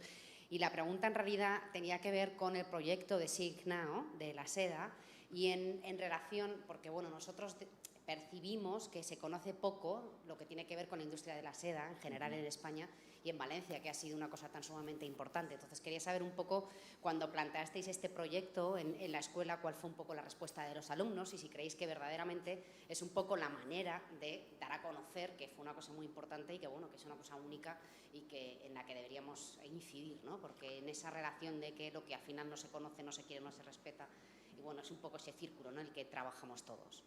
Completamente de acuerdo.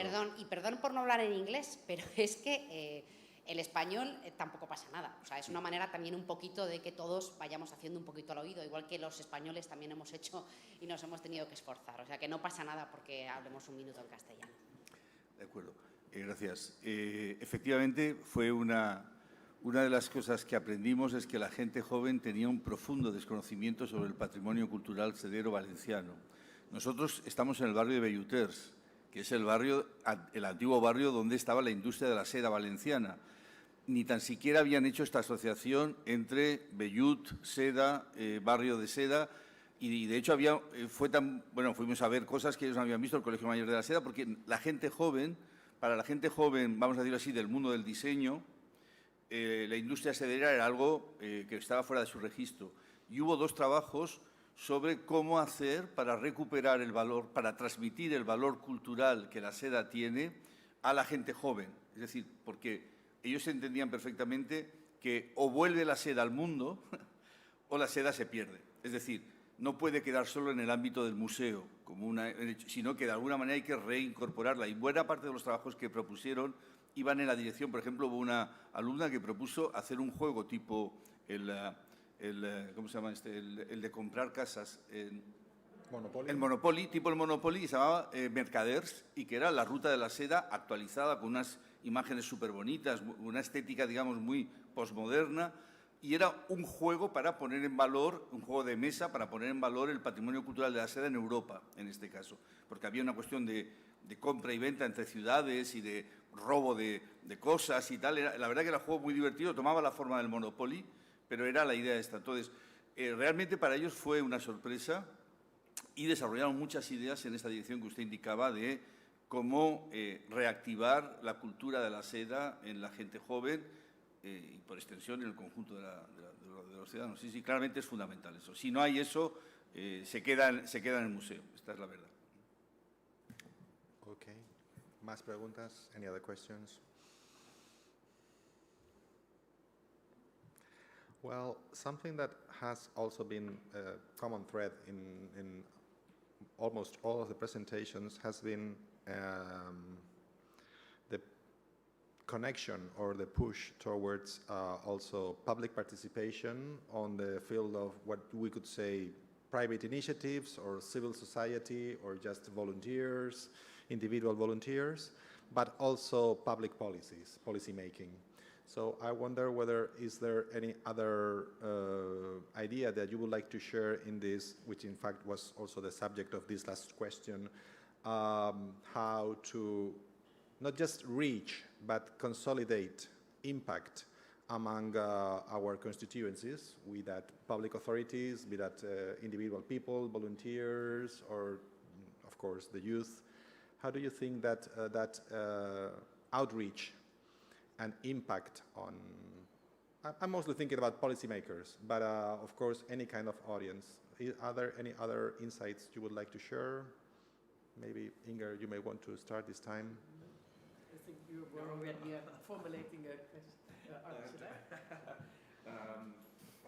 No, I don't know. I think for us in this project was the first for kind of experience of having to really try to develop that. And again, unfortunately, we were a bit limited due to the interruption of COVID. We had certain intentions to interact more with some of the local communities that then we were having to do things online or had to cancel events.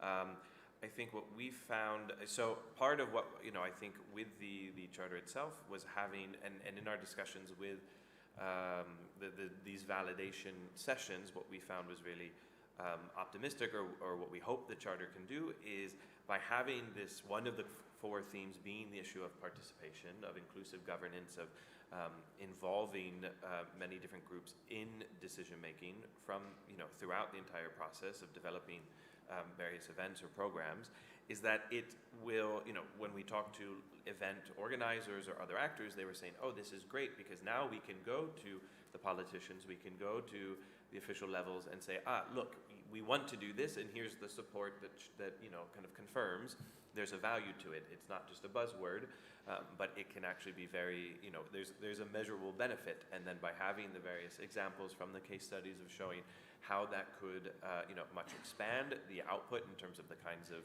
events, the inclusion, especially working, I would say, some of the two cases where this was really important were probably Paphos and Roslav, where both have a very, I would say, critical heritage or a very challenging and even very recent heritage of Roslav after World War II having a population exchange, and Paphos, much of the Turkish Cypriot communities were forced out. So using the event as a way to re-involve even communities who had been displaced, who were no longer even present.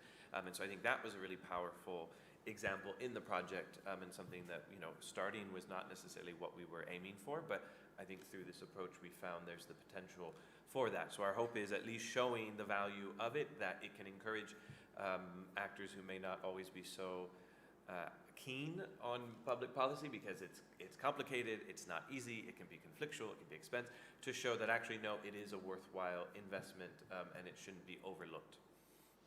Yeah, I think connecting to that, in the Europa project, we have experienced a very strong commitment from the public, actually in everything we do. So and we are asking people to reflect on their own sensory memories, for instance. So we've sent out a questionnaire to ask what are the smells of your region, and what are the smells that you think are significant, and which ones have been lost and which ones should maybe be safeguarded.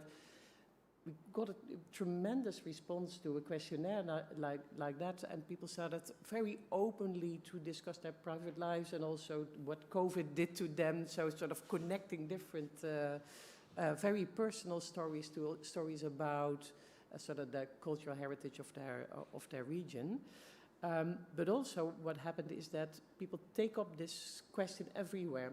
So for instance, in Germany, there was a whole poll set out about the scent and memory of brown coal. And we weren't able to capture that, and also we can't control it, and sometimes we don't even see it. So maybe for us a challenge is to see how what we do sort of creates waves of attention and awareness, which is great, but a lot of it is what it is. It's not measurable or even mappable as such. I don't know whether that's necessarily a bad thing, but there's opportunity there that we haven't been able to grasp at this moment. Maybe that's the point I was making. Elisa? I think that in a process. Yes. I think that in a process like Swap Museum, we need to strengthen the governance, the private and public governance, because we work in a territory with high rates of educational poverty. So with our activities, we involve young people, but we do what a public administration should do. So our project is a project of cultural welfare, and so we try to empower our teenagers' skills, starting from the cultural participation. For that reason, we need the help of public administration and foundations in order to increase our impact and results. So I think that it is necessary in process like this to obtain more and more results, to work in a process of co-design and co-financing of project of participation in cultural heritage. Excellent. Eva, Casa, anything to add on this issue of participation? Don't feel pushed to do so, please. No, I can.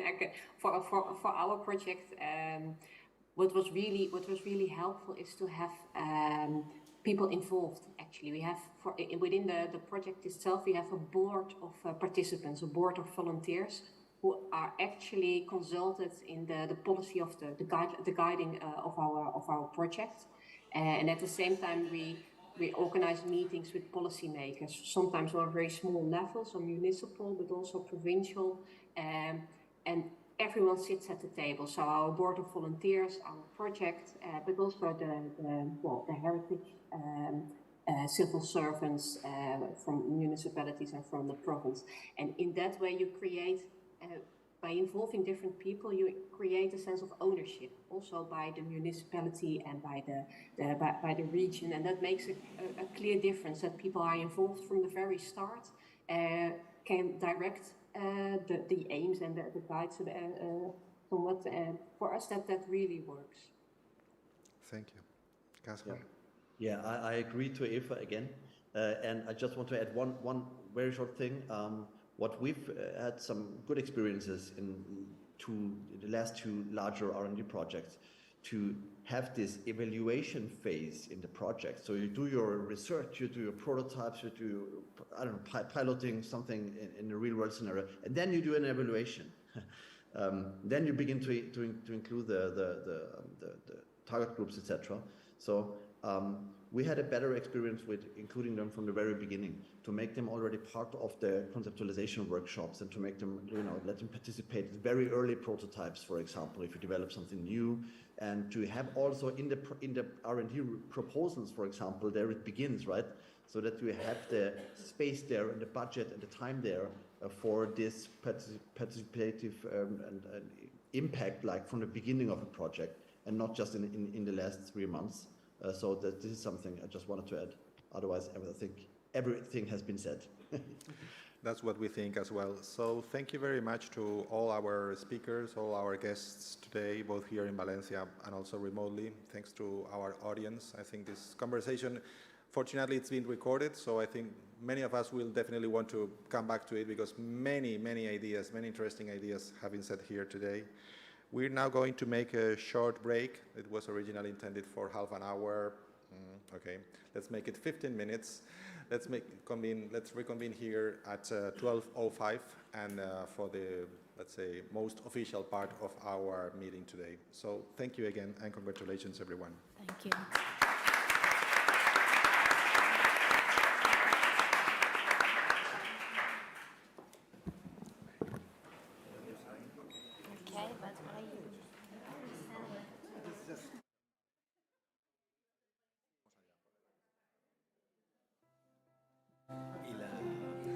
European history is woven in silk. Silk has surrounded us for centuries, from royal beds to traditional costumes, from liturgical vestments to ceremonial flags. It has been everywhere within the Silk Road, but also beyond it. Silk weaving has shaped manufacturing cities and trade routes, engaging visual artists, engineers, and multitudes of workers. Community, identity, history, tangible and intangible experiences. Technology, knowledge, arts and crafts, inherited generation after generation. It is a link from the past to the future. It is a cultural heritage.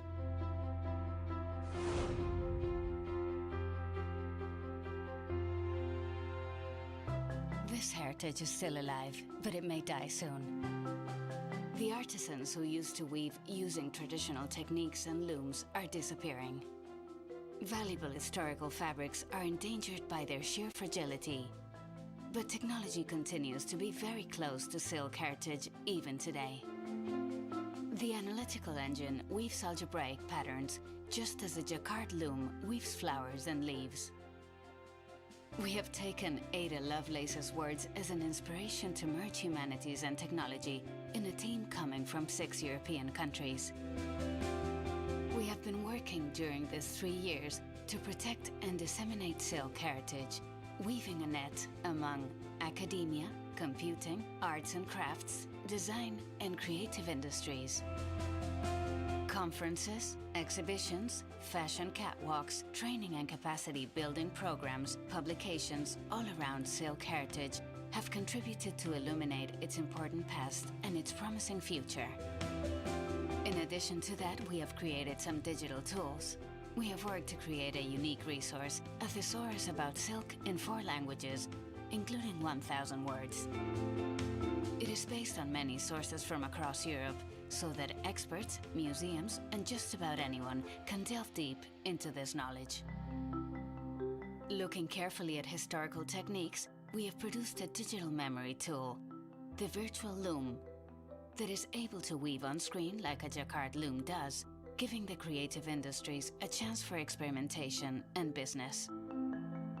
We have integrated the information from many museums, bringing together data from thousands of objects around the globe, locating them in time and space, giving everyone access to this hidden but precious heritage. In short, we continue to weave the past into our future. Do you want to join us?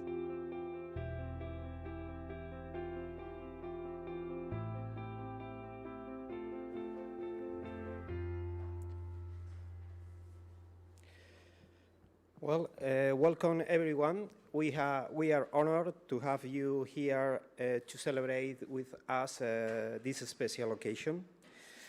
This event marks the closing of our project, which we have shared 4 years of top quality research and knowledge transfer to our society. I would like to thank all those present who are come from various parts of Europe, and dare I say the world, most especially to the authorities that will speak this afternoon, Dr. Carlos Hermenegildo, Vice Principal for Research of University of Valencia, Dr. Esther Alba, Vice Principal for Culture and Society also of the University of Valencia, Doctora Pilar Ezpeleta, General Director for University of Generalitat Valenciana, and Madame Bárbara Cordero, General Director of Hispania Nostra on behalf of Europa Nostra. First, Dr. Jorge Sebastián and Dra. Cristina Portales will take floor to give us some words around humanities and technology and how we have combined them in SILKNOW. Thank you again and welcome. European history is woven in silk. La historia europea está tejida en seda. I cannot tell you how many times we have written or said these words, these few words, in the last 5 years, but I can tell you that many, many, many times. However, it is completely true that few materials like silk have had and continue to have such an important role in our history. We at the SILKNOW project have not discovered the deep intersection between textile history and modern computing. That story has already been told many times. However, by bringing together the expertise of scholars from very different areas of research, we hope to have demonstrated that this heritage, silk heritage, deserves more attention. Many generations of Europeans in Valencia, in Genoa, Lyon, Krefeld, etc., and many generations of other people from around the entire world have led lives where silk played a key role as a vehicle for trade, identity, technology, beauty, power and knowledge, among many other things. Why silk? Why now? We kept making these questions to other people, but also to ourselves. The main answer was that this precious heritage is very fragile, just like many of the institutions that preserve and share it all across Europe. Textile museums, costume and fabric collections, but also traditional manufacturing companies like Garín 1820 are usually small institutions that often must face important challenges in order to simply survive, let alone to innovate and remain relevant in a time of constant technological development. We had always wanted to help small and medium-sized museums. Digital technologies are certainly not the answer to all of their challenges, but they can be a substantial help in some regards. These efforts, however, require an open attitude towards innovation, interdisciplinarity, and let's not forget it, a will to take risks, some risks. Maybe your idea of a young scholar in the humanities looks like Indiana Jones running in front of a big rolling rock. Well, believe me, European research projects are much more demanding than that. But now, seriously, digital humanities require the decision to go beyond one's original expertise and cross disciplinary boundaries.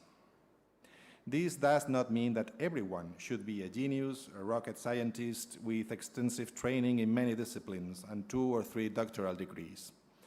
Rather, it requires people who are able to listen and learn from very different kinds of experts. In our first meetings, back in 2017, it took us some time to get to be on the same page, to make sure that we all spoke the same language, both people from IT and people from the humanities. But those efforts very much paid back in many more ways than we could have imagined. This is, in our experience, what interdisciplinary research is all about.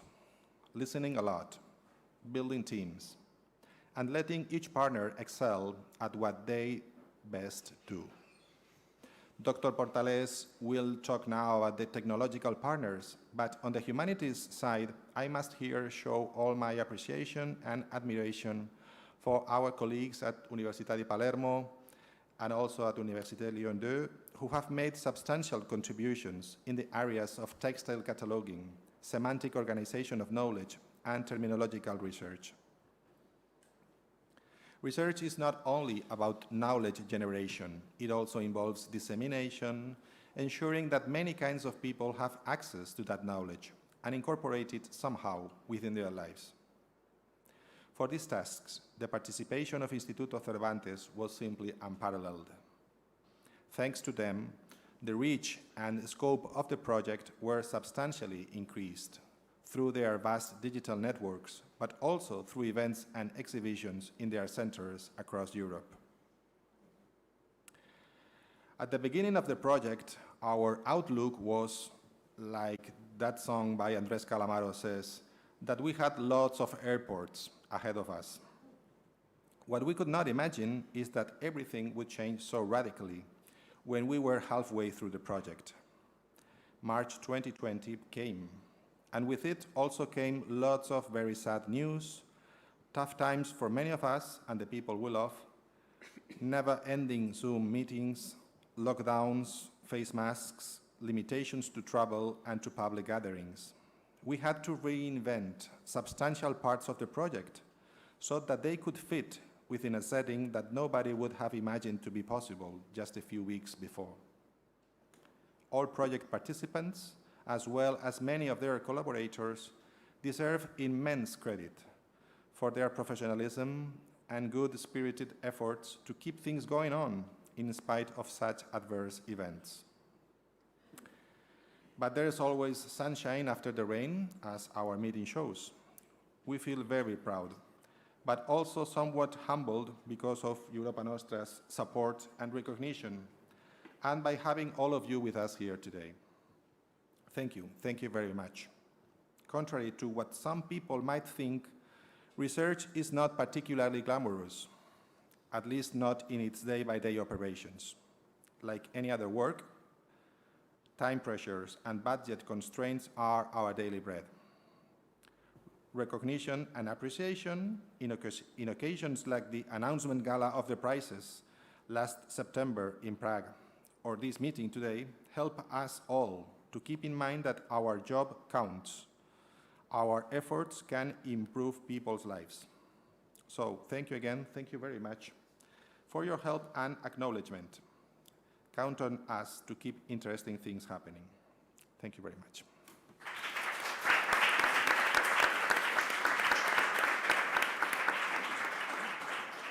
Cristina, please. So thank you, Jorge. Let me take a moment to remember when all this story began.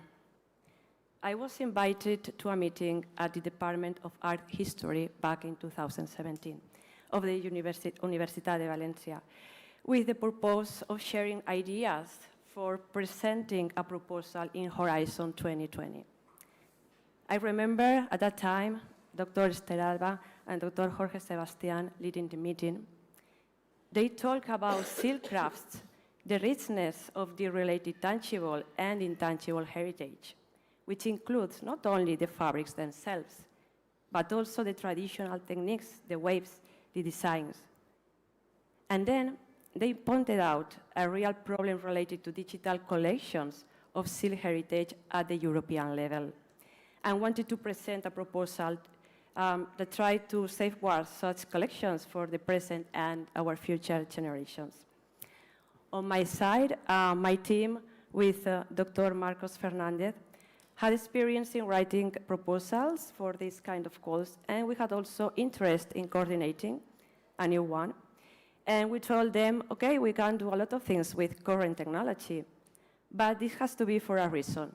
So at the end, from the Arctic research team, we brought a lot of ideas and expertise regarding technologies such as augmented reality, human-computer interaction, data analysis, and the Department of Art History brought the purpose, a real need, among others.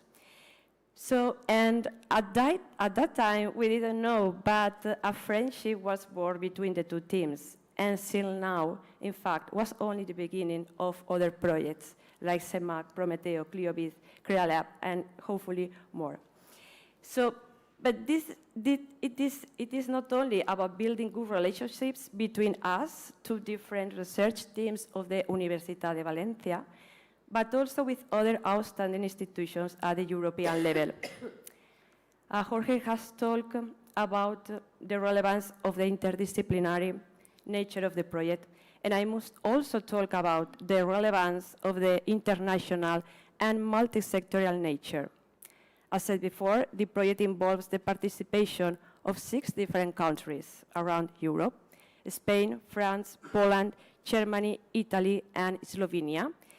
And from this, we have institutions dedicated to research, like Eurecom, CNRS, Institut Joseph Stefan, universities like Universitat de Valencia, Leibniz Universität Hannover, Universitat degli Studi di Palermo, 2 small and medium enterprises of very different nature, which are Garin and Monkey Fab, and a cultural and educational institution with worldwide representation, which is Instituto Cervantes. So as you can imagine, this means diversity. And the truth is that till now has only been possible with the close cooperation of partners with different expertise, including text analytics, image processing, semantics, big data, 3D printing, visualization, art history, terminology, textile fabrication, and conservation. The way we have cooperated results also in an interdisciplinary work. And we have also established new synergies among other projects and institutions outside the consortium, as you can see this morning with the design school in Valencia. So, and resulting from the project, there are a number of technological tools that have been developed like AdaSilk, which is an exploratory search engine, the multilingual thesaurus, the virtual loom, which is an application that deals with the 3D virtual representation of historical silk fabrics, spatiotemporal maps, and also the educational materials La Ruta de la Seda. So all these tools have been developed in an interdisciplinary way, involving both ICT and social sciences and humanities experts from the different partners. And as coordinators, we are really proud of having had the opportunity to learn from other ways of doing things, from different time rhythms, from different interests. And in this sense, the coordination has been sometimes a little bit challenging, but always exciting. So, and I think I talk on behalf of all the coordination team when I say thank you to all partners for your engagement in the project and for being here with us today, either in Valencia or remotely, celebrating this extraordinary recognition that Europa Nostra and the European Commission has given us.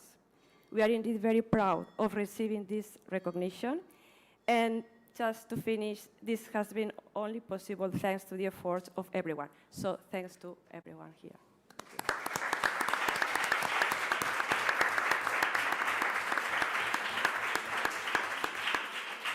Thank you, Jorge, and thank you, Cristina, for your words. Now I'd like to give the floor to Bárbara Cordero from Europa Nostra.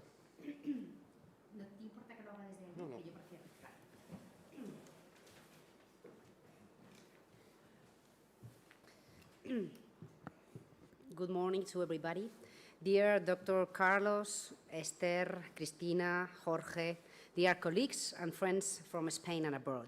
It is a pleasure to be here today and to participate in this amazing event that you have organized to celebrate the Europa Nostra award given to SILKNOW project.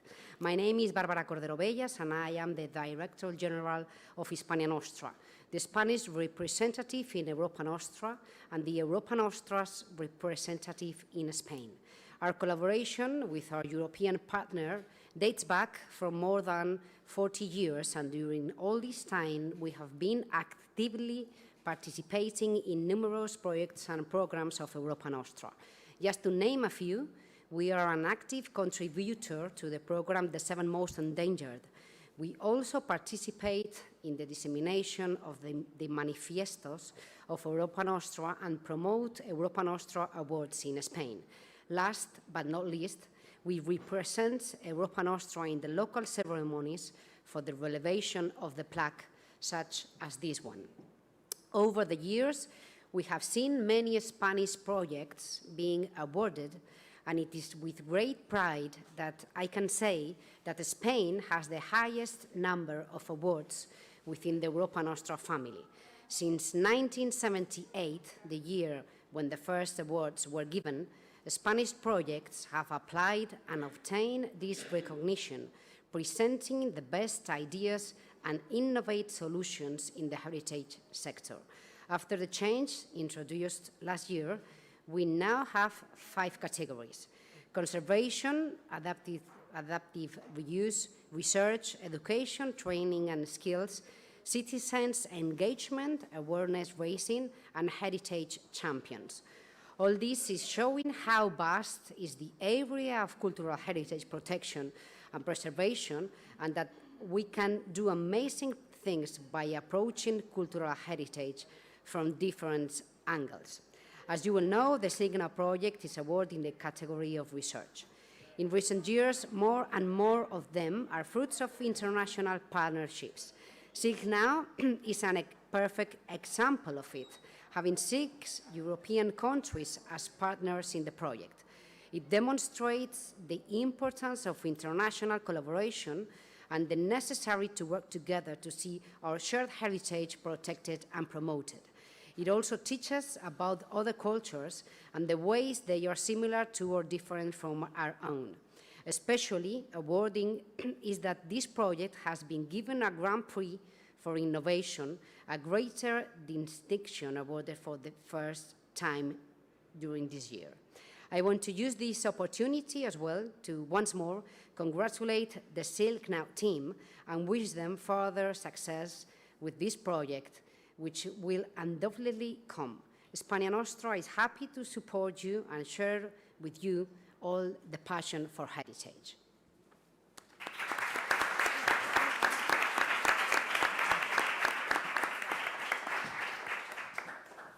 Thank you, Barbara. In SILKNOW, we had the involvement of young people, our future generation. This is really important to follow the main motto of the project, to wave the past into the future. As we have seen this morning, we have had the valuable involvement of young people from a School of Design in Valencia. Also, we have had the enrollment of young people that have participated in different evaluation activities during the project. But also, as a part of the research activity during the development of the project, there have been young researchers at the different institutions that form part of the SILKNOW consortium. And this is something that we would like to acknowledge today, as indeed this is one of the big outcomes of this project. In fact, we have had 5 doctoral theses as a result of this project. We are proud to say that this thesis coming from SILKNOW project has been done in this collaboration that previously Cristina and Jorge was telling, and is a relevant result for the project. So, as a recognition for these young researchers, we have decided, taking the advantage of having this prize from Europa Nostra, to share with them this prize, and to give 5 awards for each one of these awards, with an economic remuneration of 500 euros. So now we will proceed to give this award. So please, Esther. The first award is for Marc Gaitán from Universitat de Valencia for the thesis entitled Las humanidades digitales como herramienta para la conservación y difusión del patrimonio textil sedero europeo. The award is given by Esther Alba, Vice Principal of Culture of University of Valencia.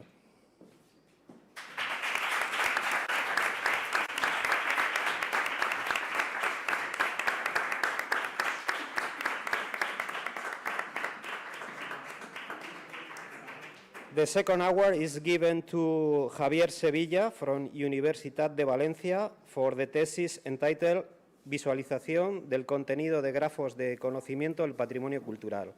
The award is given by Carlos Hermenegildo, Vice Principal of Research of the University of Valencia.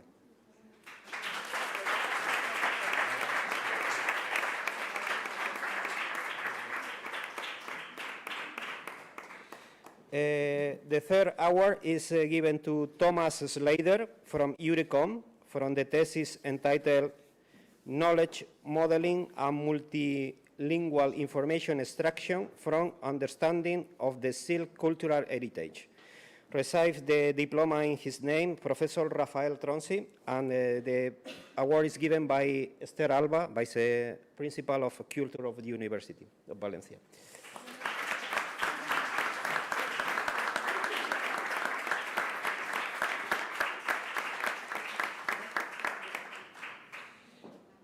The fourth award is given to Mariki Doronsky from Leibniz University of Hanover from the thesis entitled Image Classification and Retrieval in the Context of Silk Heritage Using Deep Learning.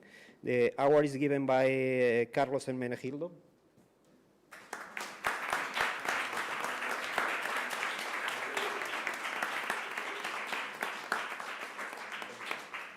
And the final award is for Manolo Pérez from University of Valencia from the thesis entitled Técnicas de representación 3D, edición e introspección de tejidos a nivel de fibra orientadas al estudio de tejidos históricos creados con telares Jacquard.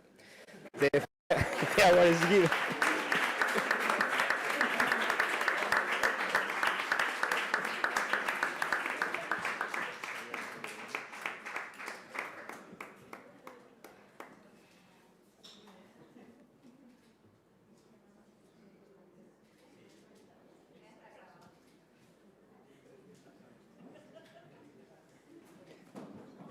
Thank you, everyone. Now,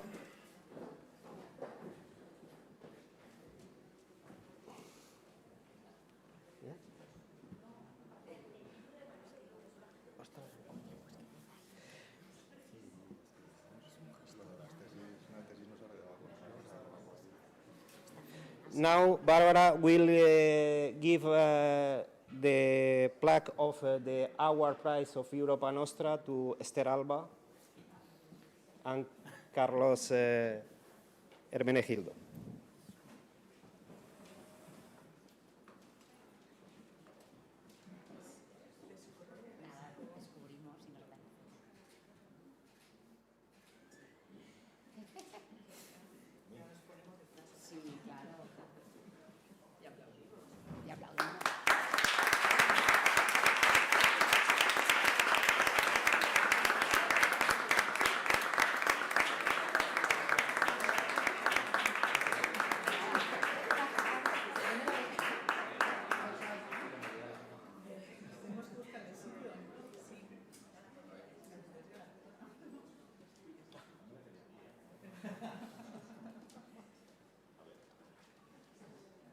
Es muy bonita, la verdad.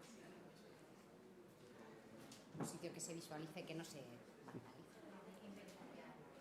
No. Sí, no, se nos ha pasado. Okay, thank you. Now I'd like to give the floor to Doctora Pilar Ezpeleta, General Director for Universities of Generalitat Valenciana. Good morning. Thank you very much. I'm very sorry I have no voice today, and I'll try to be brief. But let me start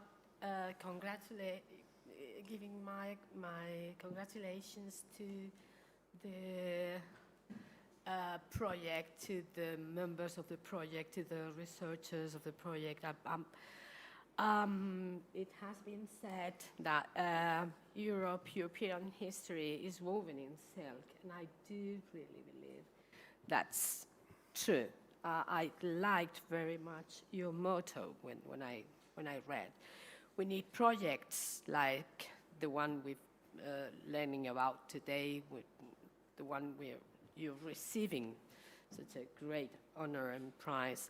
We need projects like this one. I really believe we need projects like this because they help us to know better who we are and to better think of what we want to be as European citizens.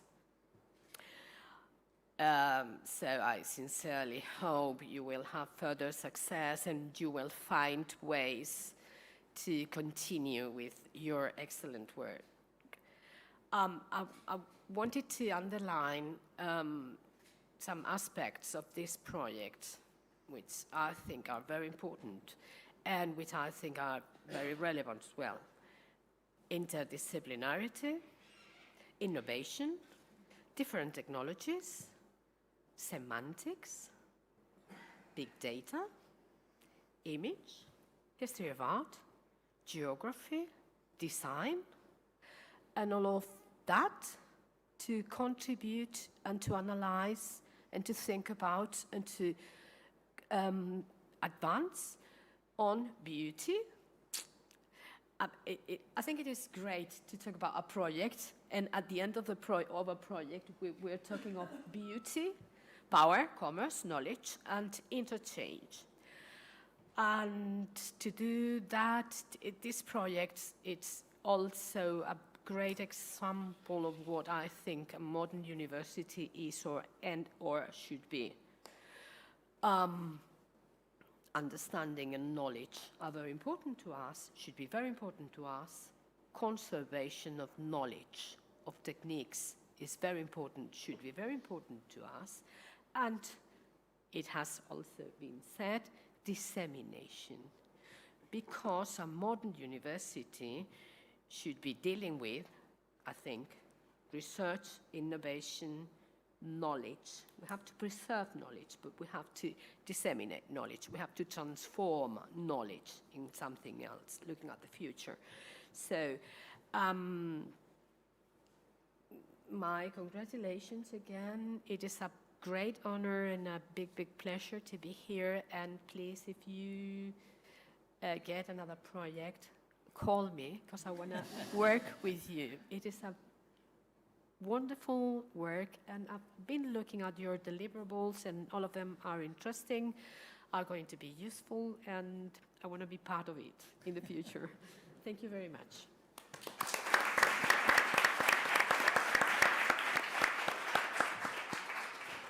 So now for our last speech for this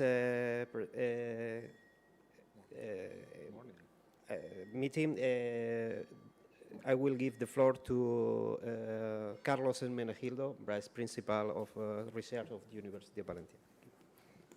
Thank you. Dear Dr. Ezpeleta, querida Pilar, dear Ms. Cordero, my dear colleague, Vice Principal for Culture and Society, Professor Esther Alba, dear Marcos, Silvia, Cristina, Jorge, dear professors, students and friends, dear all. It's my pleasure to represent our university on behalf of our principal, Professor Mavi Mestre. Other commitments prevent her from being with us today, but she sends you her warmest regards and wishes the very best success to all participants in this meeting. For many reasons, Universidad de Valencia is an ideal setting for this event. It is in this same place, although in older buildings, that our university was first born at the end of the 15th century. At that time, silk was already a leading force within Valencian society, as shown by the global connections that its manufacture and trade has created for our city.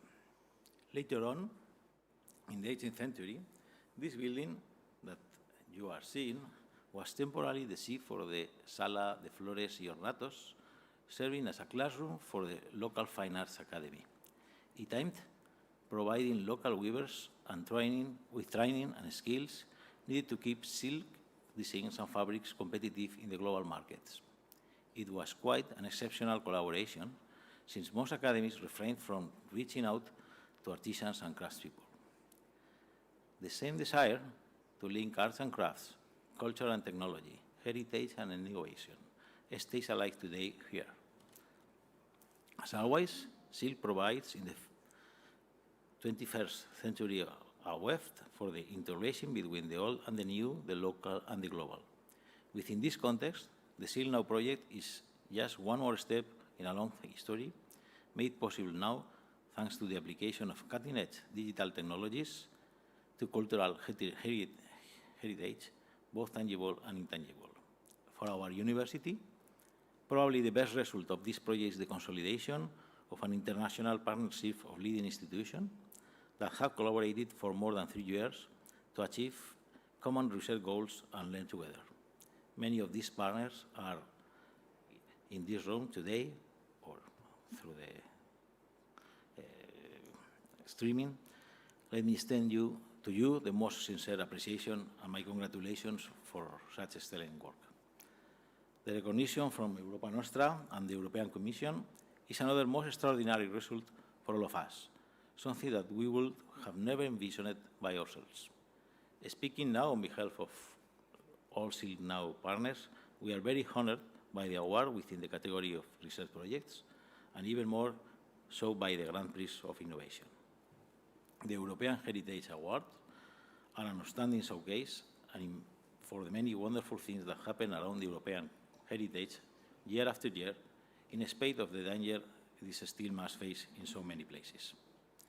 Europa Nostra and the European Commission are playing a leading role in this area, so important for our shared identity. Director Cordero, thank you very much for your efforts, especially for bringing international visibility to the work carried out by small people in small places, doing not so small things together, to paraphrase Eduardo Galeano's famous quote. All this work would not have been possible without the generous funding and support provided by the Horizon 2020 research program of the European Commission.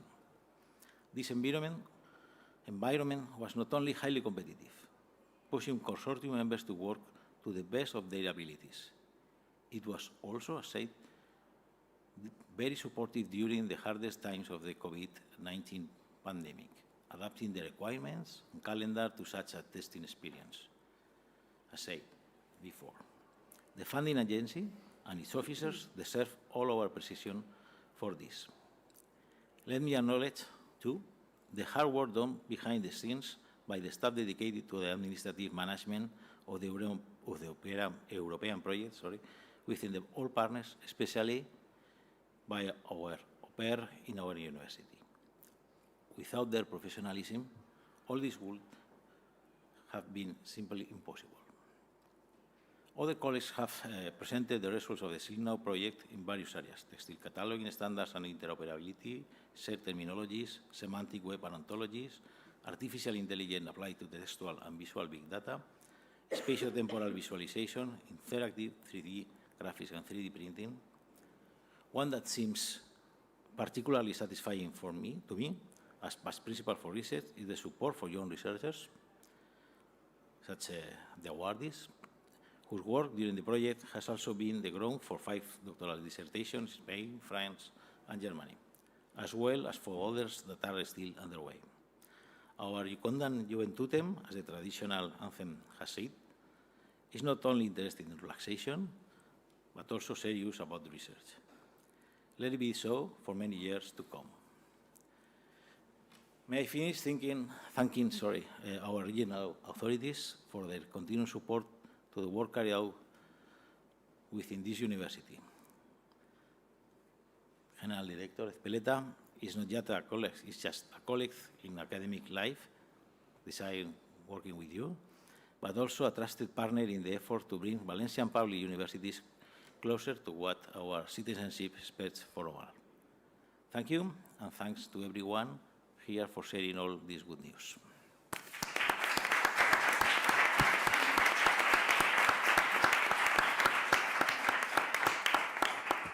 Okay. Again, thank you to all of you for joining us today in this very special event. For those that are joining us from the YouTube channel, we have to say goodbye. And for those that are here, we have now a photo session, and you will enjoy a cocktail in the nice cloister of this building. Thank you very much again.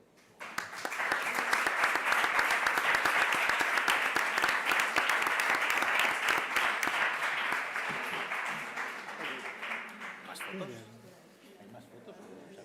Parece que ha dicho que sí. Creo que hay más.